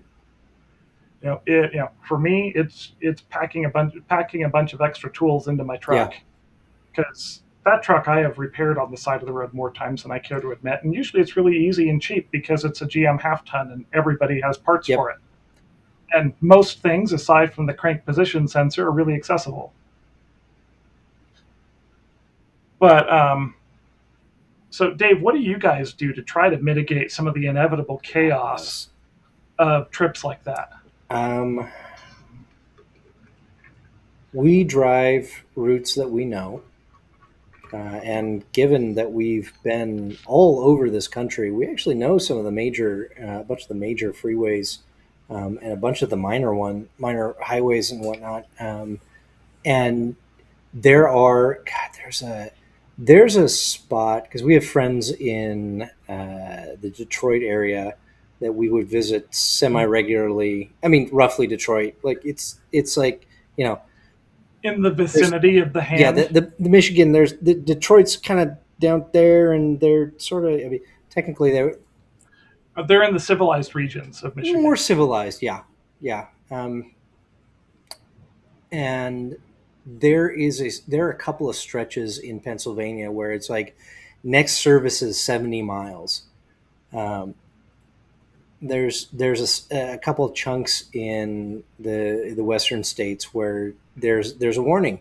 You're not going to see any damn thing for 120 miles. Yep, I hope you have enough gas.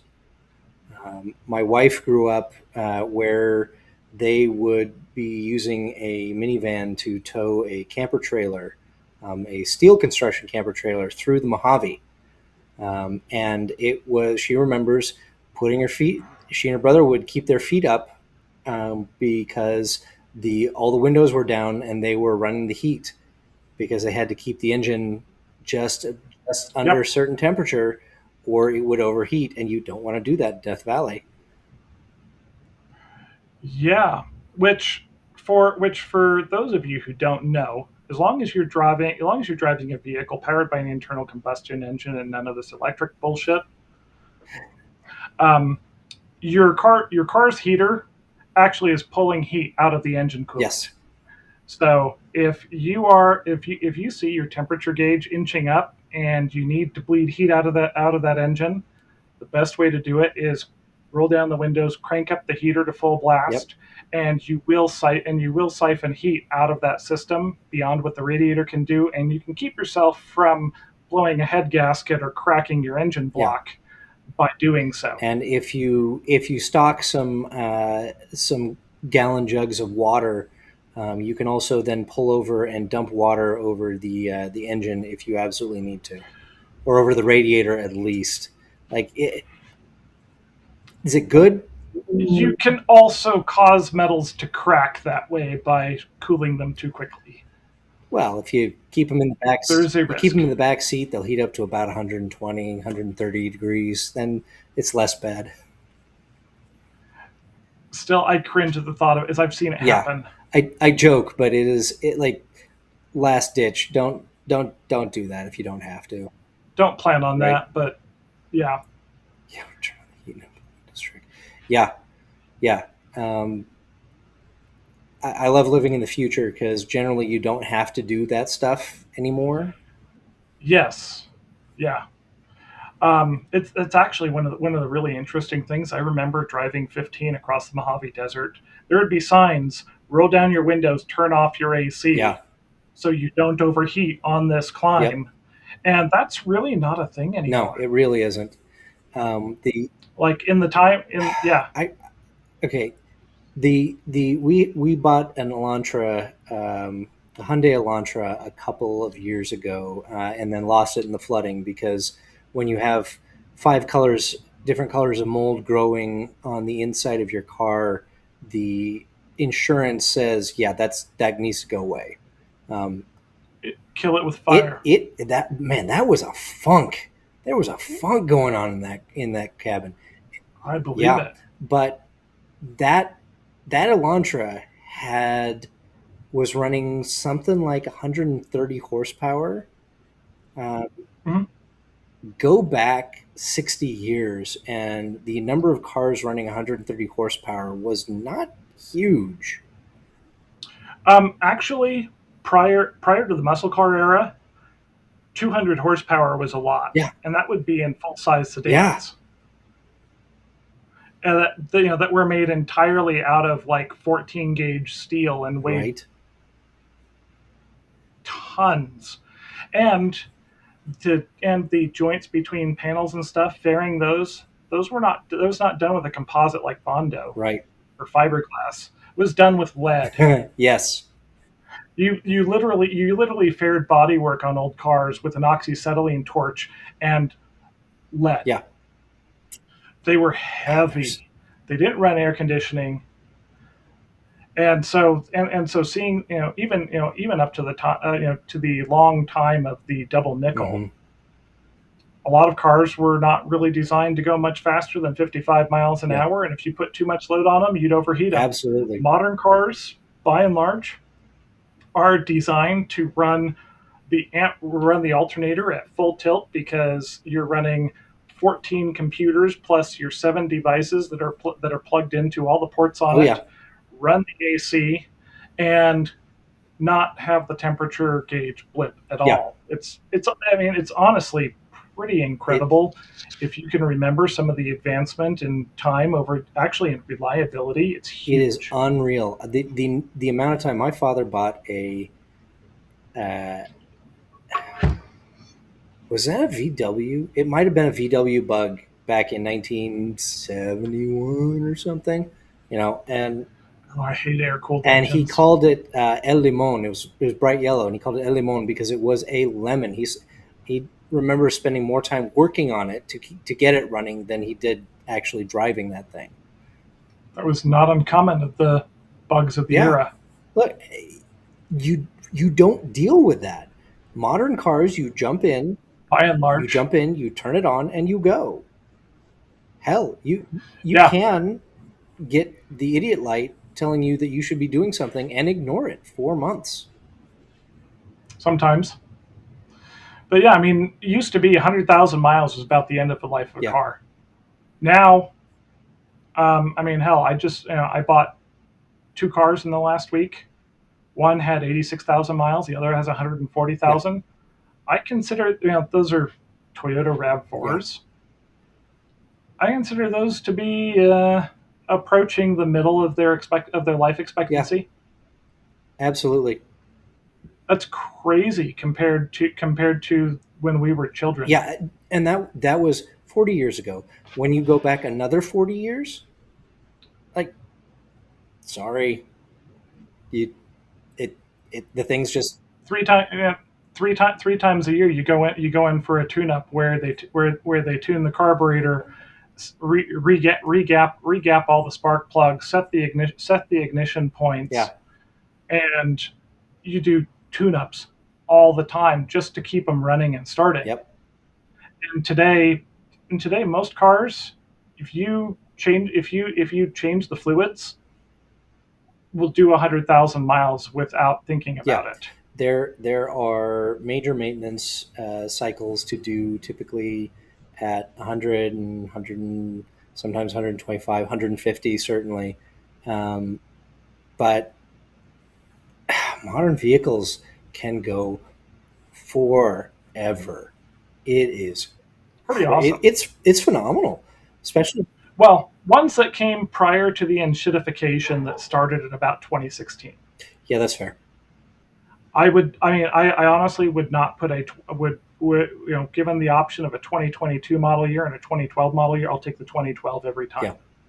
because we got into the area of diminishing returns on trying to max out fuel economy to meet cafe requirements, and that's where and it's actually stuff that is like that is at the root of the major engine failures and recalls and transmission failures and recalls that have happened over the last few years, is just trying to push the technology beyond its capacity. Mm-hmm.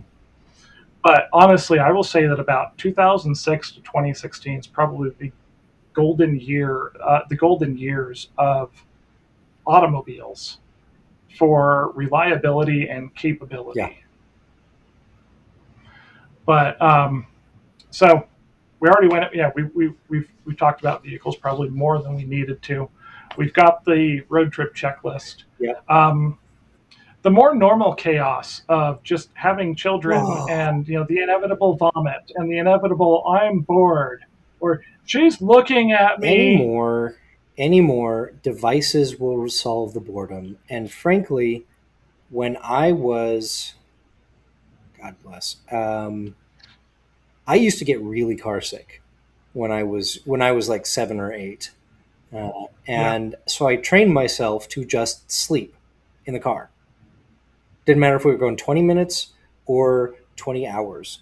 I would just aim to sleep the most, as much of it as I could, and then I wouldn't feel bad.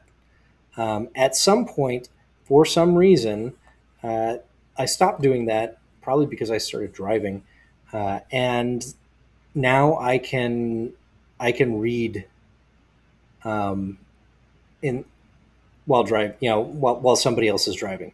You should not read while driving. so you better not be reading while driving. Mine for the road trip, honestly, is audiobooks. Audiobooks are good. I take umbrage with a lot of narrators. Uh, I'm less picky than you yeah, are. I'm pretty picky about those. But my wife and I have figured out, and we figured this out years ago. We'll take a either books or physical books or a tablet, and I will read out loud to the family, to her or to the family, That if the kids works. zonk out. But last, before we got Clifford the Ford Expedition, a 2015, if anybody's keeping track. So right at the end of that those peak years, um, we were doing multi-day road trips. In fact, the one we did last July was in that same Subaru, um, where we Yep, had, uh, my wife and I were in the front, and all three kids were in the back seat, yep, and including one in a car seat. And for the first part of it, and then the last part of it after we picked her up, the dog, the 90-pound dog, was basically in the footwell of the back seat, which kept her happy and quiet because her people are right there. Um, yeah, she's part of the pack. Uh, yeah, yep. That's a great way to do it too. yeah, I yeah. Wait, let me bring do this it. up because Joel said we bought a cheap tablet and a mount so the kids in the back seat can watch videos on long Yeah. trips, and then adds, "Well, I listen to something else they're not interested in." Yes. See, Joel's experimental models are still quite young. Yeah. This is the advantage of knowing your viewers, whereas mine are older. I at this point, where my youngest is 11, I've got 2 or 300 books on audiobook. I can find something that will interest most of Yeah. them. Um, or if you're driving my daughters, you've my wife used true crime podcasts to shut them up. There is a ton of stuff. There are weird, all kinds of podcasts. There are weird history podcasts that kids will be vaguely interested in. There's My autistic kid is obsessed with the lore podcast. nice. Yeah, there's Like he's listened to every episode of it 2 or 3 times. there yeah, there are some interesting ones out there. Or get a biography of someone like Jack London. That's an interesting one. That dude, or friggin' Yeah, Hemingway. You know, the guys.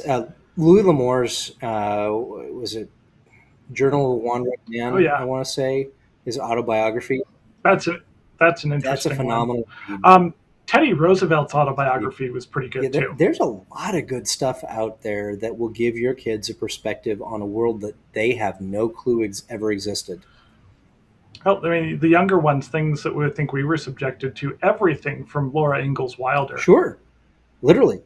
or her daughter Rose, who was one of the early loudmouth libertarians of America. I love her. Nice.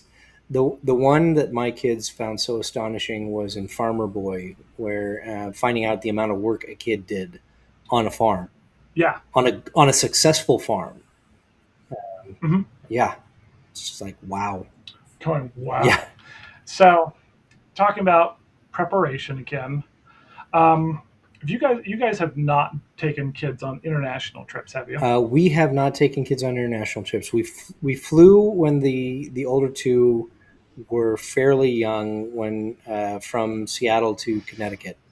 That was we would have done things. Afterwards we said, well, we'd done things differently a little bit. Yeah. uh, Um, those of you who know me, um, first time I was married to a Filipino girl who I met while I lived there. Um, ended up not being the greatest idea, but we brought our daughters on two different trips to the Philippines. The first time, see, they're 17 months apart, so I had a 3 month old and a 20-month old, yep.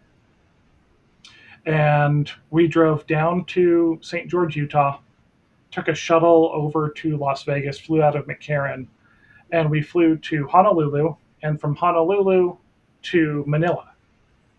Now, we had a 12-hour layover in Honolulu, Mm, which was not great. no, And so Honolulu airport's kind of spread out. it's spread out and it's open. It's Yeah, not a it's a building. strange. It's a bunch, It's a collection of buildings. and they're open to the air.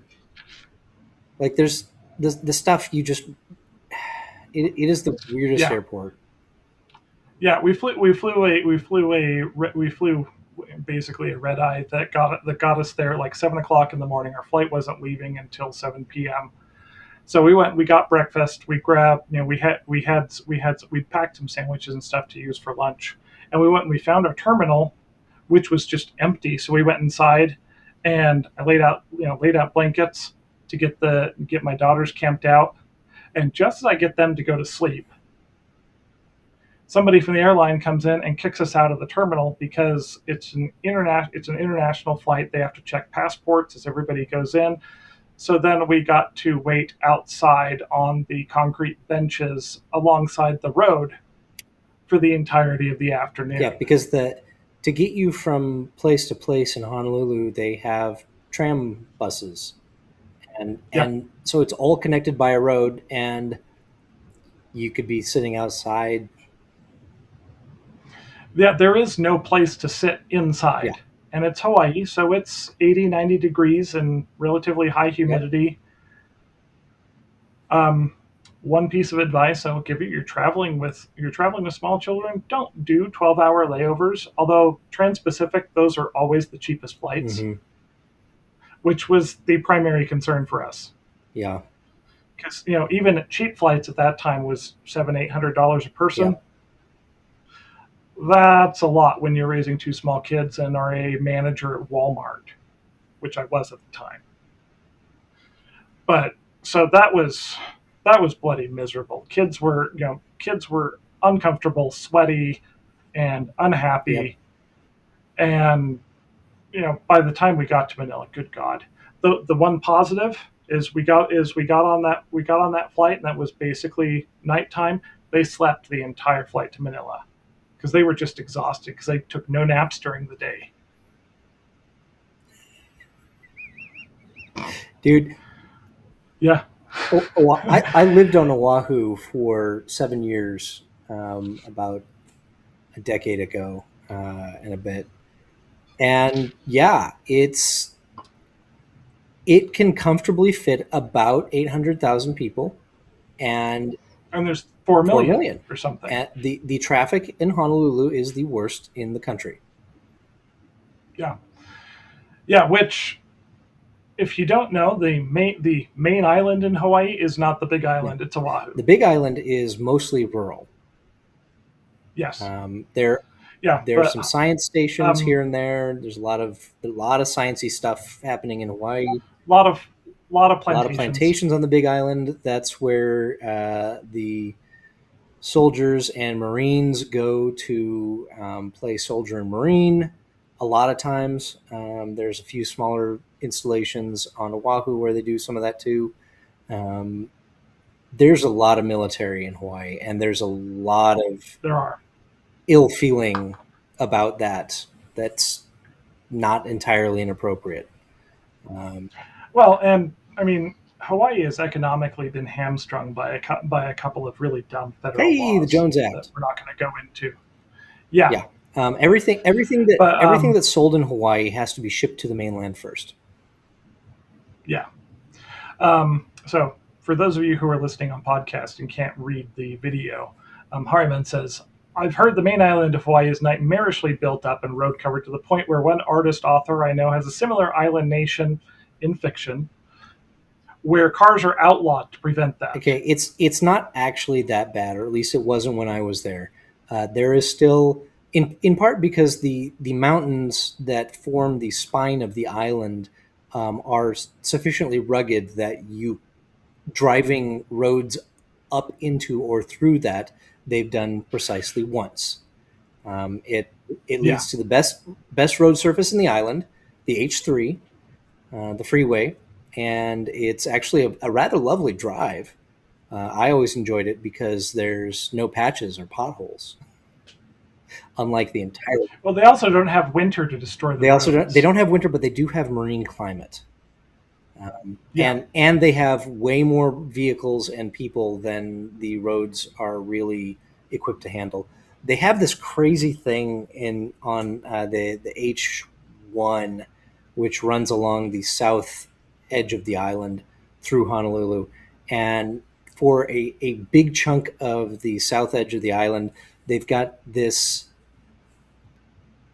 it's a chain of concrete barrier sections connected by enormous cables, and it goes for miles. And in the morning, they move it to one side so that there are more lanes going into Honolulu, and then the evening, and then they have during that period they move it over to the other side so that there are more lanes leaving Honolulu because the vast majority of people work in Honolulu. So the Yeah. cars go in the morning and they go out in the day and in the evening. And if God help you if you have an appointment in Honolulu, because you better learn the ins and outs Traffic patterns. and the way the locals go. Yeah. Speaking of fiction and Hawaii, John Ringo's Black Tide Rising series is the only zombie Man, I want apocalypse to book write it. series that I haven't just fucking thrown against a wall at some point for being so asinine. Yeah, But our good friend, Dr. Rob Hampson, by the way, one of the world's leading um, experts on on human brain and machine yep. interfaces, among a few other Oh yeah, things, wrote two entries into that series that happen in Hawaii that are fabulous. yeah. I actually talked to him about that a little bit while we were living there. I was pretty sure you consulted on that reading them.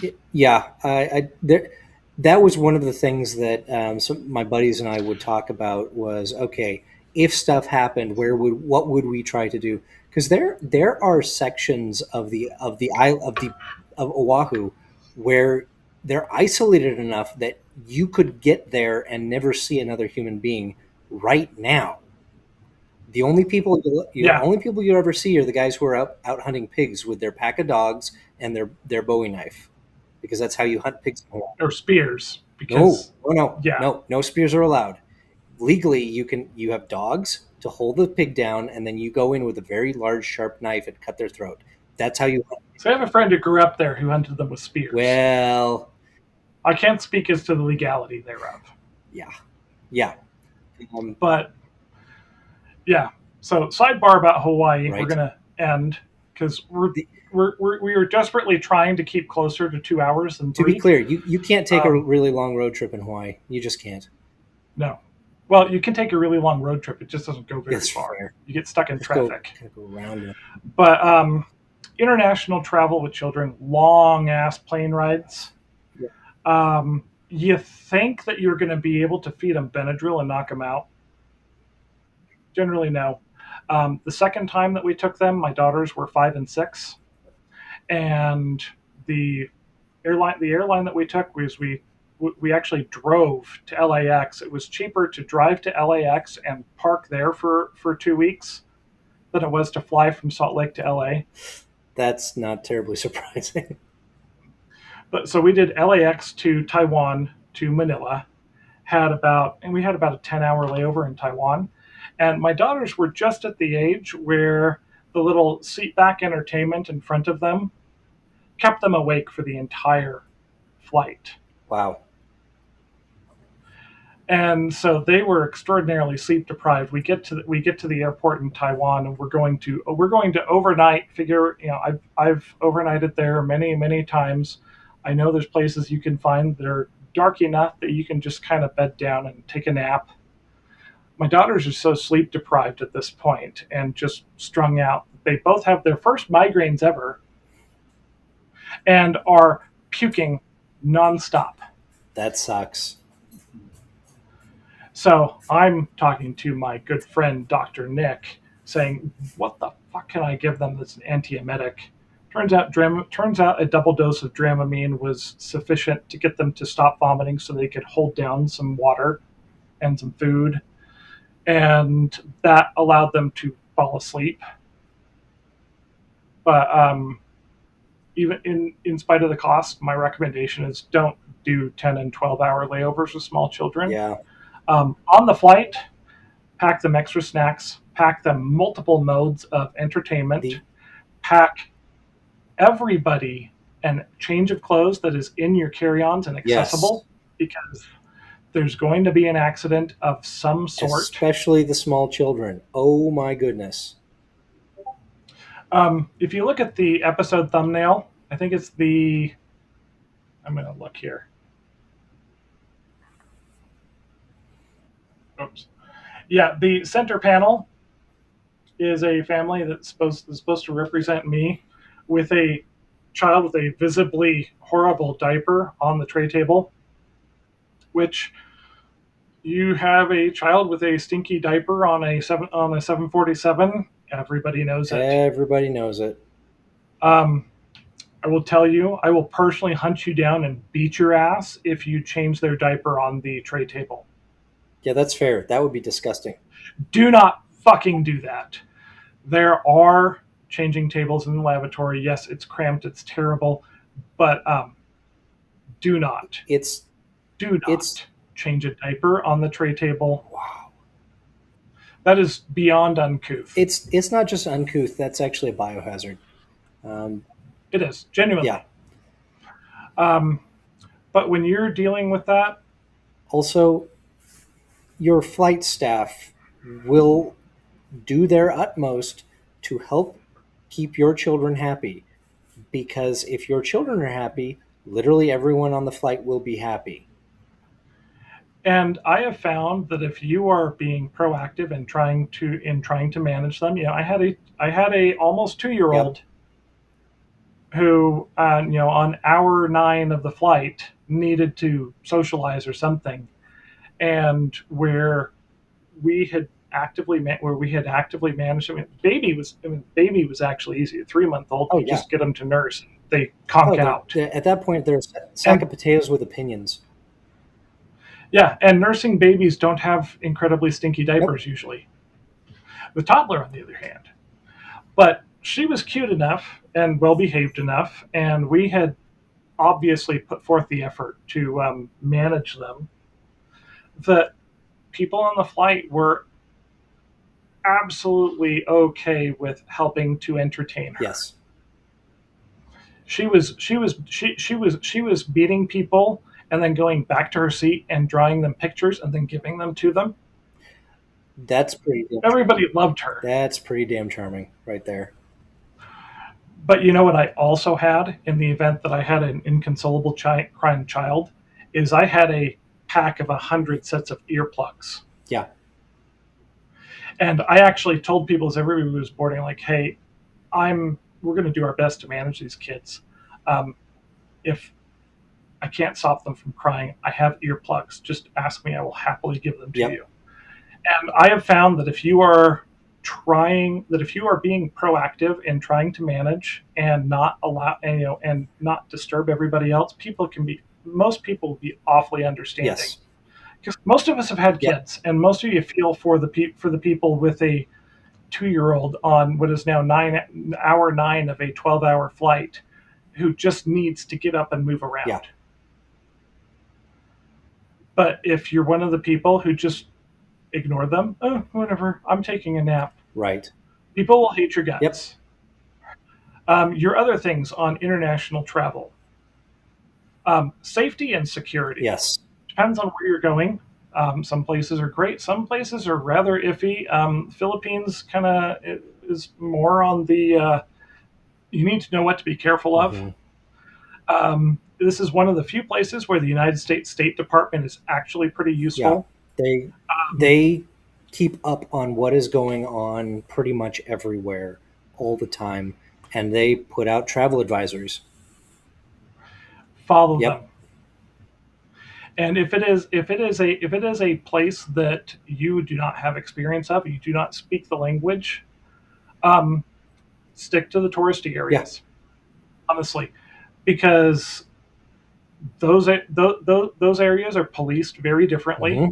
than the rest of the country in a developing nation, and that is with the explicit understanding that a significant portion of GDP is dependent Yes. on They tourism. want tourists to come back.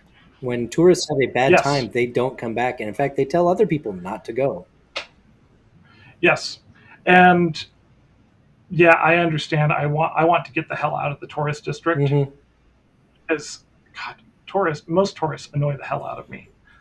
It's fair. But if you do not know the area, you do not know anything about the language, you do not know what to be watching for, be very security conscious. Yes. You do not carry large amounts of cash. You do not wear the expensive watch and jewelry. Do not wear your designer clothes. Do not make yourself stand out as a Yeah. target. And yeah, if something feels hinky, get the fuck Yeah. out. It's better to come back. And a lot of places, daylight's usually pretty okay. Usually. Don't be caught there after dark. And if the United States State Department, which is notoriously slow on the uptake, says stay out of this area, Just stay fucking out of stay the out of area. it.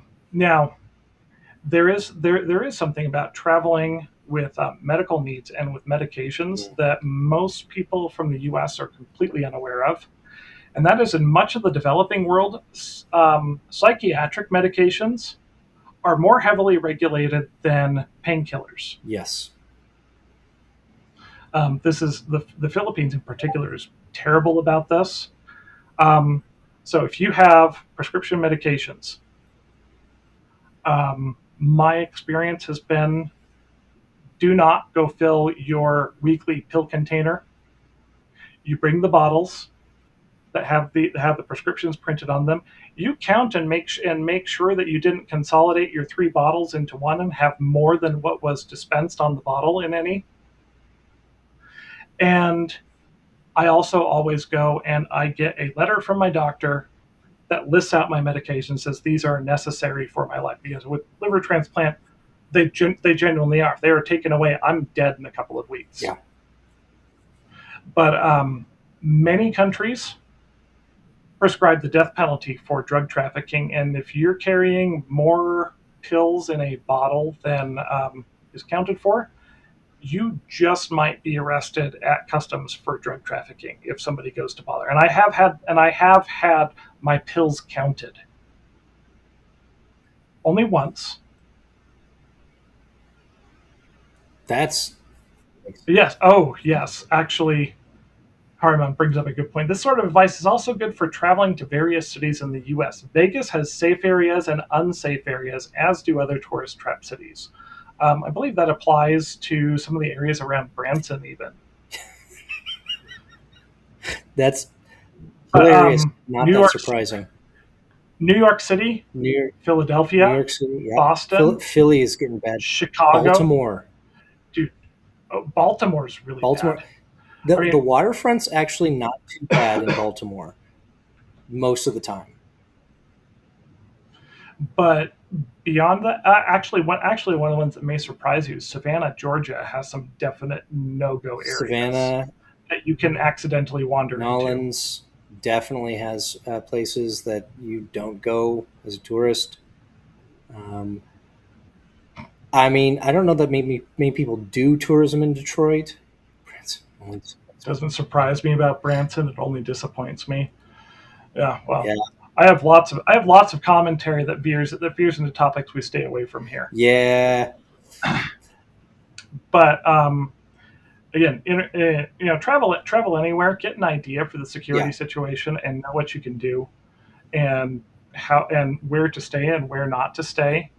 Um, if you're traveling internationally, know what the hell is covered by medical insurance. Mm-hmm. Speaking as somebody who found himself in fulminant liver failure in a hospital in the Philippines, um, yeah, my medical insurance didn't cover a fucking thing. And in much of the world, I one time I was at an emergency room at a hospital in the Philippines, and there a man came up who had been stabbed. Is bleeding profusely from an abdominal wound.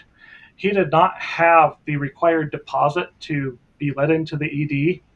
That man bled out literally in front of the hospital. That's horrifying. EMTLA is not a universal It's law. true. So if there is insurance available that will cover Medivac, strongly consider it. Know what know what in emergencies you're going to do before it Yeah, happens. Um, I narrowly avoided dying in the Philippines mostly because my mother is an obstinate bitch, and in this case it ended up being a very positive yeah, thing. But knowing insurance, knowing if you have a medical emergency, what are you going to yeah. do? What are your options? Because I guarantee that in almost every country there are competent physicians. I I There are, further guarantee that you're probably not going to have access to them. unless you're intentional Yeah, about it. So particularly if you're somebody like me who has actual medical issues going yeah, on, do your homework. yep, Do your homework. Prepare for that possible eventuality. One of the dumb things I have to prepare for with a ostomy, I have to have my supplies with me all the time. yep, I have to be prepared to have my bag searched by TSA every time I go because I have a pair of scissors for trimming my flanges to fit around my stoma. yeah. They are legal, but they're going to go and they're going to look. And I usually have a bottle. I have a bottle of lubricant deodorant for the pouches that is more than 3 ounces. They always have to Yeah. check. And just because it's a necessary medical thing supply does not mean they're not going to look at it. They are going to. Don't get pissed off when they do. No. I mean, every time I go through one of the body scanners, I get pulled aside and I get patted down by TSA because it shows this thing concealed under my Yep. clothes. And I go, yeah, it's a medical device. It's ostomy bag, They. and they they have protocols yeah. for it. And so what they will actually do is they ask me to put my hand underneath it and rub underneath it, and then they swab that for explosive There residue you go. because they won't touch it. No. Now, if you get pissy with TSA, or God forbid you get pissy with airport security outside of the Yeah. U.S. Don't do that. over something, Really, don't do that. don't do that. Also, know what you can and cannot bring. Yeah. mean, again, like I said, you're more likely to get arrested for having a bunch of Prozac in the Philippines than you are OxyContin. Yeah. You better make sure that you have the Yep. prescription. Generally, if you have the prescription bottle, you have a letter from the doctor. It's okay. They don't like it, but they let you in. Yeah. Don't be dumb. Yeah. And with ostomy stuff, I have to be prepared for a blowout, just like you do with a kid's diaper. I have to have some extra clothes because it may be I ate something with too much fiber in it. My seal, I can't get to the lavatory, and I'm gassy, and now I've got a pressurized bag of shit on me, and sometimes bad things happen. Yeah. I mean, I have to prepare for it just like you do with a toddler with a diaper. It kind of sucks, but you learn, you deal with it, you prepare. Yeah. Again, proper preparation prevents piss poor Yep. performance. Research the security situation. Research relevant laws to the medications. Have a plan for if you hit a medical emergency. Yeah. Do your homework. When you're traveling with small children in the states, which is probably where most of our people are listening and traveling Yes. by car, they're going to get to a point where they are done, um, and if you try to push them past that, they're going to make your remaining hours in the car absolutely miserable. Yep. Um, I have learned going to Oregon. It's about a 12, depending on where we're going. It's anywhere from 12 to 14-hour yeah. drive. Our kids are finally getting old enough. I think we could do it in one shot. I'm perfectly willing to drive for Oh, 14 sure. hours. My wife's back will be bothering her before we get there, so we make an overnight stop halfway. Make it, it's two easy 7 or 8 hour Yeah. days. Not bad.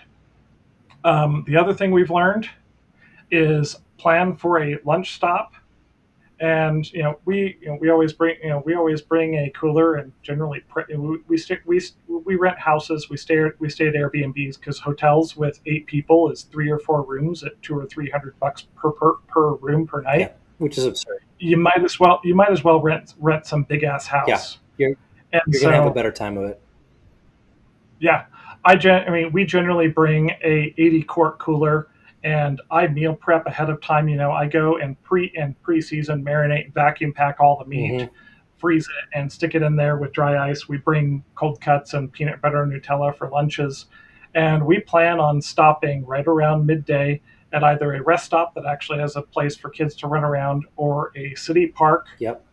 and plan on it being an hour or two stop to get everybody go down. We make sandwiches and stuff, and then we let kids run around and play and get some of that energy out and give them something other than just sitting there, We which is the exact opposite of what my parents did. which was what your parents did. My dad honestly was a real asshole to travel with because his view was we get through that we drive as far and as fast as possible, and God help you if you needed to pee before the car needed gas, because we were only going to stop to get gas, and you can pee then. And if you forced him to stop in between gas stops, he was pissed for the next 2 hours. That sounds like not a lot of fun. It was not. There were many reasons that when I turned 14, I went and worked at a scout camp where I lived for the entire Yeah. summer. I only made $40 a week, but I was not at home. I did not go on a family road trip from the time I was 14 until I was 21, because I made sure I couldn't get away from work. Yeah. That and my dad loved pumpkin chocolate chip cookies, and they gave him horrible, horrible gas. So he'd stink up the whole van, and if anybody made any sort of sound that indicated displeasure at the pumpkin farts, he lost his shit. Yeah. Don't be that Don't be dad. that dad. At least one run to uh, Southern California, we did straight through. Um, And we would usually leave well before the sun came up from Spokane. And my parents, because in those days you could lay the back seats down and create a nest of blankets or sleeping bags or whatever for And nobody smaller gave a children. shit about the Yeah, seatbelts. nobody cared. In and I would usually wake up about the time the sun was coming up as we were going over the Dells, uh, and we would drive, 84 to Portland, and then catch 5 down, and stay on the 5 the rest of the way until we got to the greater Los Angeles metro mess. And one year we did it straight through, and that's 25 hours in the car. I don't remember why we did. I don't think we repeated that experiment because I Yeah, didn't see my parents for the next 3 days after we'd gotten there because they were very because they hated your because they were no, guts. they were just very tired. They were sleeping the whole time. Okay, fair. Honestly, my did my sister and I fight? Yeah, we fought. Was it that bad? Probably not. Um, There was two of you, not five or six. yes, and we were small at that point, so it yeah. Um, we have actually really enjoyed traveling with our kids, in part because we started them early. Uh, each of their Yes. first long road trips was in utero. We have done long road trips cross country when the oldest two were small when we moved from Maryland to Washington, and it was a long drive, man. That Yep. was several days. The most recent one was a couple of days to Chattanooga and back. It's way more comfortable in a full size SUV or a minivan or a full size van than it is in With functional air conditioning. functional air conditioning. God bless. I don't mind driving through the South or the Southwest, or hell, the plains area in the summer when we have functional air conditioning. Yep. I just don't. Don't mind it. Yeah. Uh, no, kids have been our kids have generally been fantastic. We just need It helps that they're habituated to it. yes, But I know you guys, and you also take into account the fact that they are children and that their capabilities and their ability to stand for something is different from yours, which I think yes, is where my dad really had it ass backwards. yeah. That sounds like it. Yeah, You know that after 3 or 4 hours, they need some time to stretch their yes, legs, uh, or else they're going to act like little shits and because they just have and energy. we want to stop somewhere where there's a pool because they're going to really enjoy that, and that's going to be a highlight of things. Plus, Yes, once they've gone into a chlorinated pool, you can say, well, you have to get that out of your hair, so everybody takes a shower, and then I have teenage boys. Everybody showers every day, whether they want to or that's fair. not, because We're not quite good we're God. not quite at that stage. Yes, teenage boys are suffering from acute testosterone poisoning, and if you don't think that stinks, you're not paying attention. Um, It does. it God, believe absolutely me. smells bad. They smell like animals, and that's I've smelled honestly. Well, I spent a lot of time around farm animals. Horses smell far more pleasant than teenage that's boys. fair. Um, there are days when cows smell better. That's impressive. But honestly, I almost like the smell of horse manure, just probably because of memories associated with it. But I also have nostalgia at that at the smell of like stagnant water and sewage that comes from the alleys of large cities, because I've had some fantastic meals in night markets in the ass end of Yeah, nowhere fair. in the developing world, where you're getting a waft of raw sewage as you're eating your improbably amazing meal that cost $1. Yeah, I sure hope you spent time acclimating to the local water, though. Okay, um, yeah, on international travel, When they tell you don't drink the water, don't fucking drink the water. Yeah, The first time I contracted amoebic dysentery, I went from 240 pounds to 180 in 2.5 weeks. that's horrifying.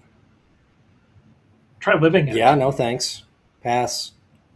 Um, and what actually led to me requiring a liver transplant was they overdosed me with antiprotozoals after the standard drug that is used basically worldwide for most intestinal parasites was not dosed appropriately because I outmassed the average Filipino by 50%.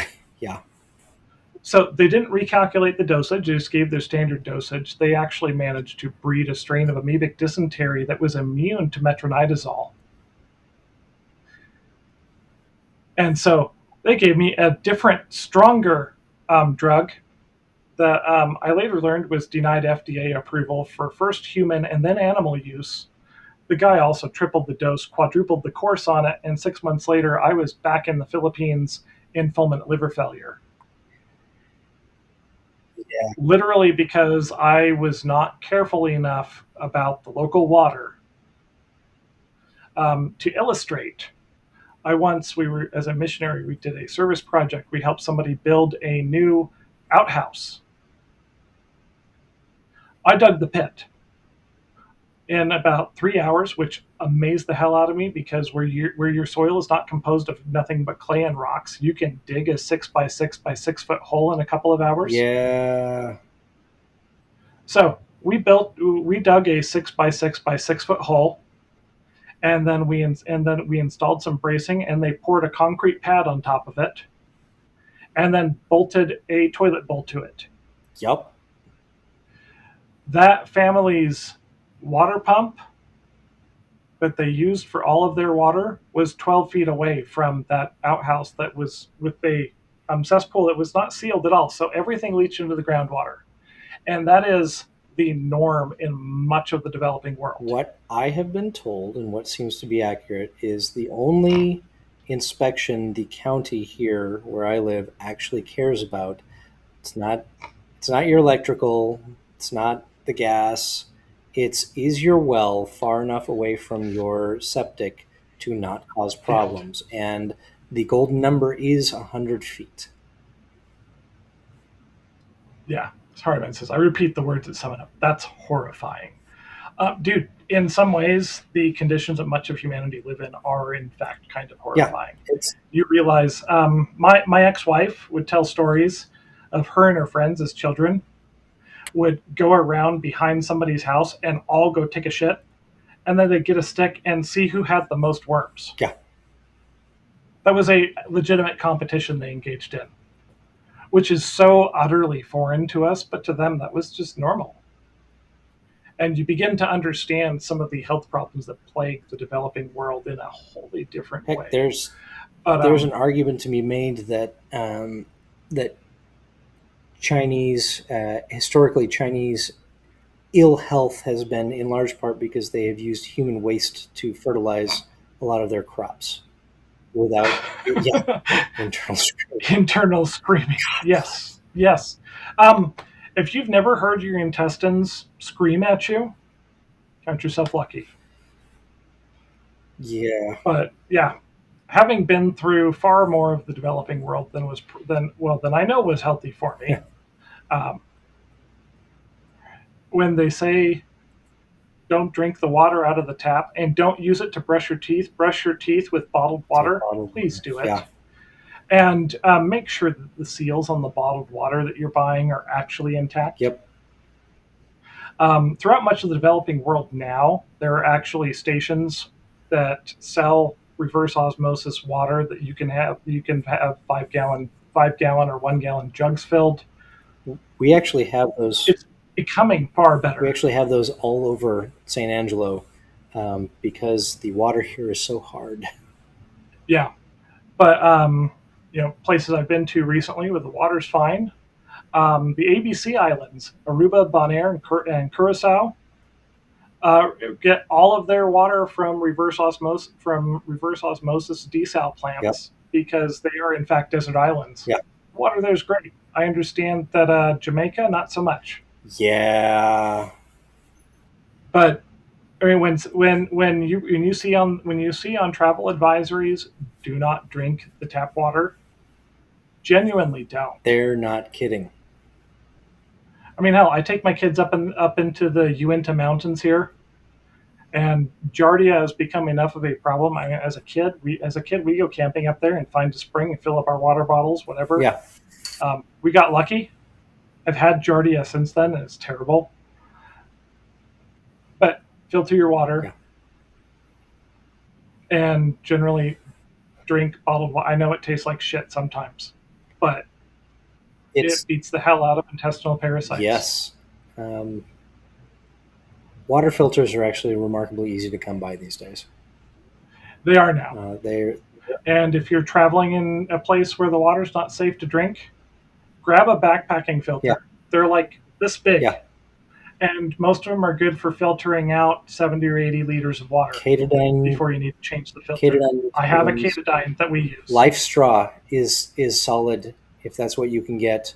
Berkey makes water filters that actually are rated as water purifiers, Yes. um, and I've used those for drinking water for years, and they are really good.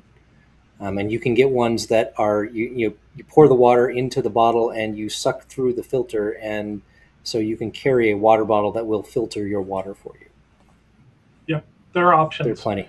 Use them. Use them. And it is a fact that in parts of the world, sometimes you stay hydrated by drinking soda and Yeah, beer, which is one of the interesting things. In one time in the Philippines, I toured a Coca-Cola bottling plant. Is in much of the developing world, they still do the recycle the glass bottles thing, where if you take a bottle, you have to pay a deposit. They'll give it back to you when you bring back the bottle. Most of those places, they'll actually just pour your soda into a plastic bag and stick a straw in it. yep, But the Coca-Cola bottling plant has acres of crates of used bottles that go through, and you see the whole washing and sanitizing and sorting process on those, where the ones that the labels have worn off are rejected, yep. and it goes through. Everything is sanitized, filled with fresh coat, capped, and then sent out. It was actually really cool. I honestly wish we would do that here instead of creating mountains of plastic bottles everywhere. Right. But if in a pinch you can get a Coke or a Sprite somewhere, Do it. that is not going to carry Yeah. parasites. I mean, Coke is literally too acidic for anything to live in. Most of the world drinks coffee, and most of them boil the water in order to make it.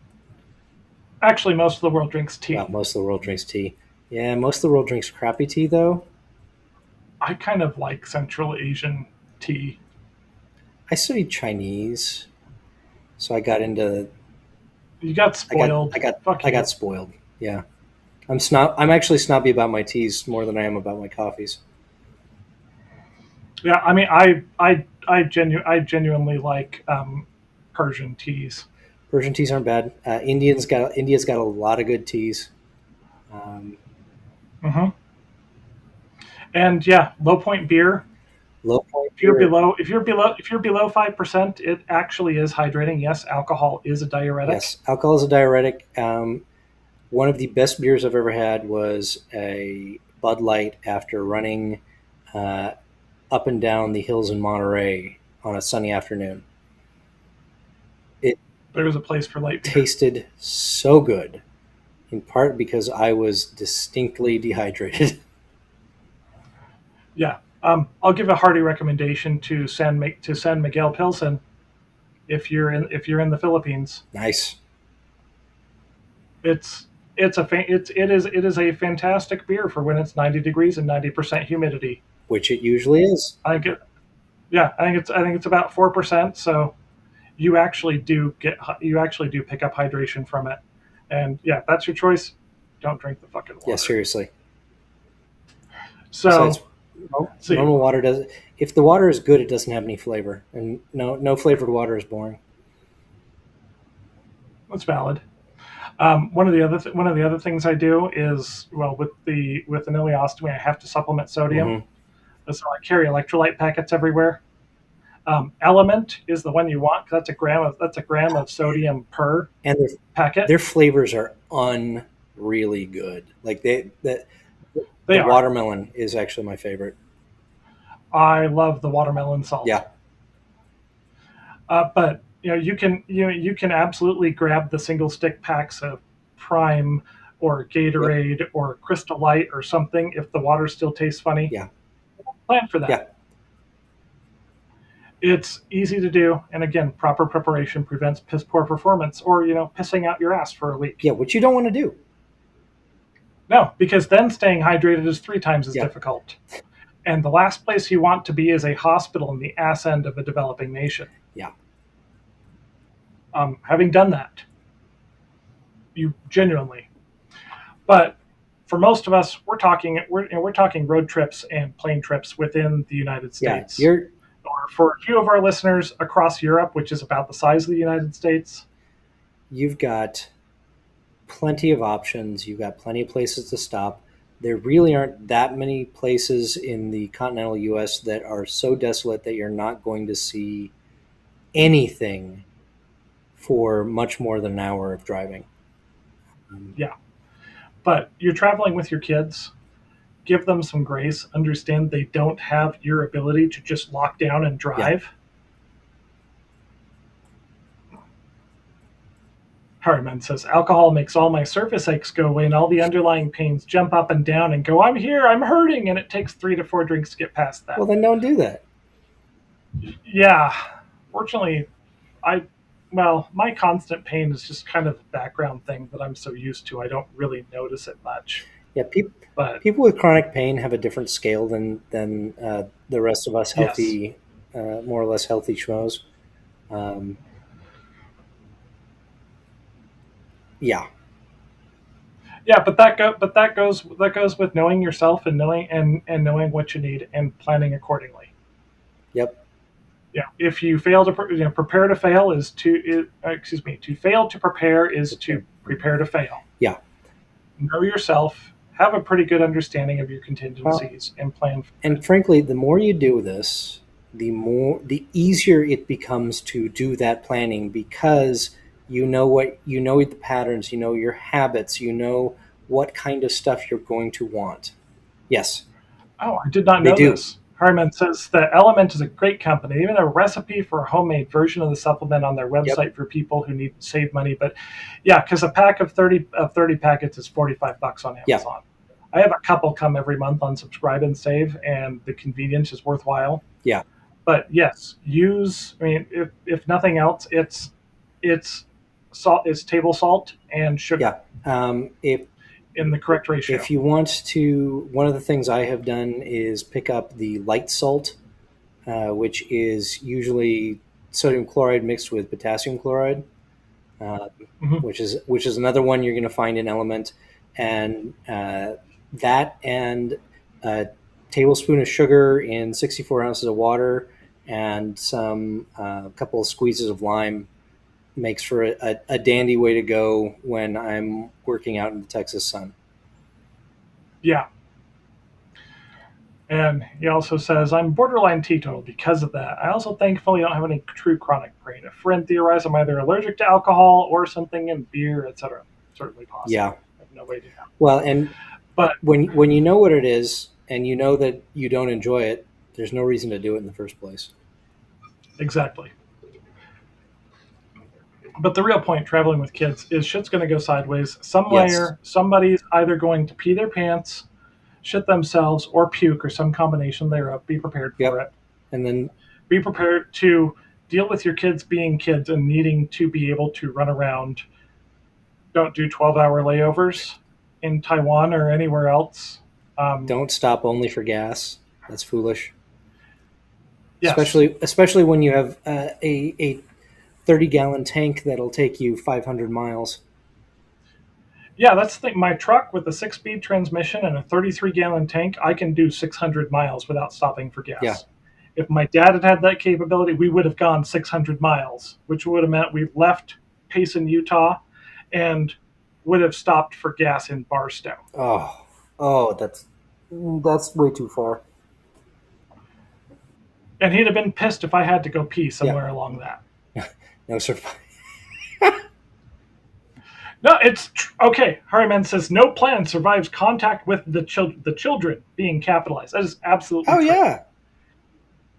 The better you get at it, the more you're going to be able to plan for those contingencies, and the more flexible your mind is going to get at figuring out how to handle it. Well, and one But of the things we have said for years is that our family motto is Semper Gumby, always flexible. yep, always You flexible. you gotta allow that things are going to happen that you didn't expect and probably don't want. And oftentimes, there is a way to turn that into either at least a memorable experience, if not outright something fun for the kids. Yeah, and so yeah, you prepare, you plan for the contingencies you can, you do what you can to prevent things from going wrong. So they're still going to go wrong in some way. Yeah. Please use the free road trip Yep. checklist. And remember, guys, when you're going to go take the family on a trip, it's not going to be perfect. It is going to be worth it, especially if you're not an asshole about it. Right. Things are going to go wrong. Don't lose your Yeah. shit. Let your kids be kids. Be flexible. Yeah. And sometimes it's when things go wrong that things go best. Yeah. I love to use trips as an opportunity to treat the kids to things that they're not going to experience at home. That's true. And yeah, guys, the goal is not a flawless vacation. It's making memories and doing shit together as a The family. flawless vacation is the one where everybody gets home safe and whole. Yeah, and has something positive that they took out of it. Yeah, unless they're a 14-year-old, in which case they're just going to be miserable and you can't do anything about that. And you know what though? 10 years later, they will tell you something from that trip that they thought was fantastic. That you will look at and go, "What the fuck is wrong You with you?" hated everything about that trip and wouldn't. No, I loved it. Hell, we've already done that with my 17 and 18 year That's olds. amazing. Where this trip from 4 years ago, that they were just a complete. Okay, I'm just gonna say it. They were a complete bitch the whole time. Yeah. They were definitely 14, 13-year-old girls and just on the hormones and the biologic insanity and were genuinely unpleasant for everything. Who will spend half an hour telling us all the great things that happened on that trip that they You loved and they know, wish we could do that again. And I'm sitting here going, I thought you hated every second of that. No, they didn't. that's winning, honestly. I chalk that up as a total fucking Yeah. success. We're 4 years later where they're not quite so biologically insane, and turns out they had all kinds of great memories from that trip that we thought they Yeah. hated because they were unpleasant for every second of Yeah. And it. as time goes on, they're only going to remember the good things. Well, unless you make the bad things so bad that that's what stands out. Well, so don't do that. Yeah, try not to be an Yeah. asshole. Be Yep. flexible. Prepare. Yep. Things go well, and the whole point is to get everybody together outside of the house and actually out of routine, which yes can be distressing, but that opens you up for new experiences, and occasionally you find things that your kids are interested in that you never would have Oh guessed. yeah. Or they'll have experiences. One of the things that we did at the we were in Chattanooga for LibertyCon, and we got walkie talkies for everybody, and basically let the older two just kind of run wild. Um, and LibertyCon's safe to do that at. LibertyCon is safe to do that. A lot of places aren't, but it was fantastic to be catching up later in the convention with the people they'd been around and basically just be getting compliments on their behavior and how relatively much fun they were to hang out with instead of other kids their age. Well, they've been that way since they could Yeah. speak. Now, my kids are unreasonably pleasant and charming. Unreasonably beautiful, unreasonably intelligent, unreasonably coherent, and genuinely interesting. Yeah, they're mean, there's a reason that they get referred to about equally as the Yeah, Davelings or the yeah. Failings. They clearly they're Fey changelings that we. There is some kind of Fey lineage in there, I swear. Dude, you know, it's possible. You're Irish enough. It's true. So we're going to wrap that Yep. up. We're still closer to 3 hours than two, but It's a work we in may just need to progress. condense down our topics. And sorry, that's what happens. You get people who've just been friends for so long, is we can ramble for hours and hours and hours as we do when we're It's together. true. But thank you guys for joining. Thank you to those of you who participated in the comments. We really enjoyed that. I'm going to ask, if you listen to this episode later, put in the comments your best and worst family travel moments. I would love to do a recap here where we go through people's Oh my stories. gosh, yes. And hell, we may we may decide to find a couple of guests to talk about travel shit shows and how they went and how things went, or how they managed to pull off the perfect family vacation that I'm convinced does not exist. But so you can find us Facebook, YouTube, of Hmm. course, BitChute, Instagram, X, and now on Substack. Um, my article was supposed to go up on Substack on Sunday, came out on Tuesday. Um, Dave's that was supposed to go up last night, we don't know yet. We're working on it. I have this great idea, and I might be up early enough to get some writing in tomorrow. We'll see what happens. But yeah, by all means, thank you so much for joining us. We are continuing to try to build community here. Always, go find the Facebook group, Unhinged Dads. Shit, I meant to have that up so I could reference. Yes, Unhinged Dads, Real Talk on Raising Kids. That is our official Facebook group, which now has 18 members. Wow, that's crazy. I sent out a bunch of invites last night, Nice. and a bunch of people were like, "Oh yeah, sure, I'll join," and a couple have posted today. That's the way to start. But we are, we're trying to build a community of dads or prospective dads, hopeful dads. Former dads doesn't really work. Just maybe your kids have moved on and you have some good advice to Oh share. yeah. But we are trying to build a community where we are all helping each other to survive the craziness and just utter chaos that is raising kids in this world. And all of us help learn to become better, do better. And we intend to stay in this for the long haul, for at least the next couple of years. Hopefully it might even get us a paycheck one day, but if it doesn't, I think we are doing great things for people. At least for myself, I've actually found doing this has been incredibly therapeutic for me, Yeah.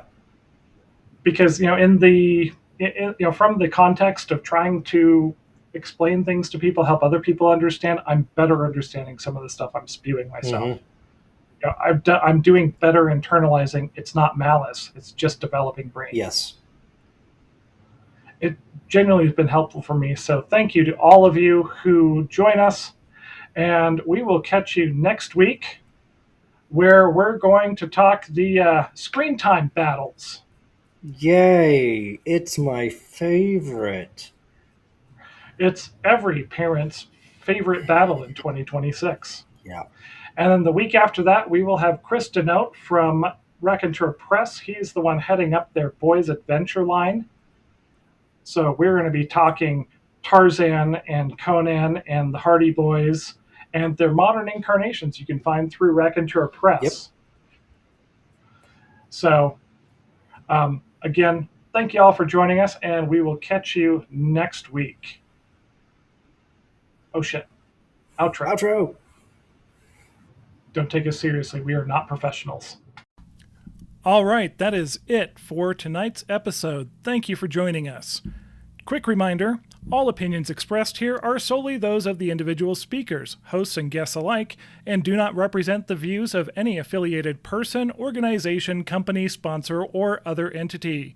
This show is provided for entertainment purposes only. Nothing discussed is professional advice of any kind. Always consult a qualified professional and use your own best judgment before acting on anything we've talked about. Again, Thank you for joining us, and we'll catch you on the next episode.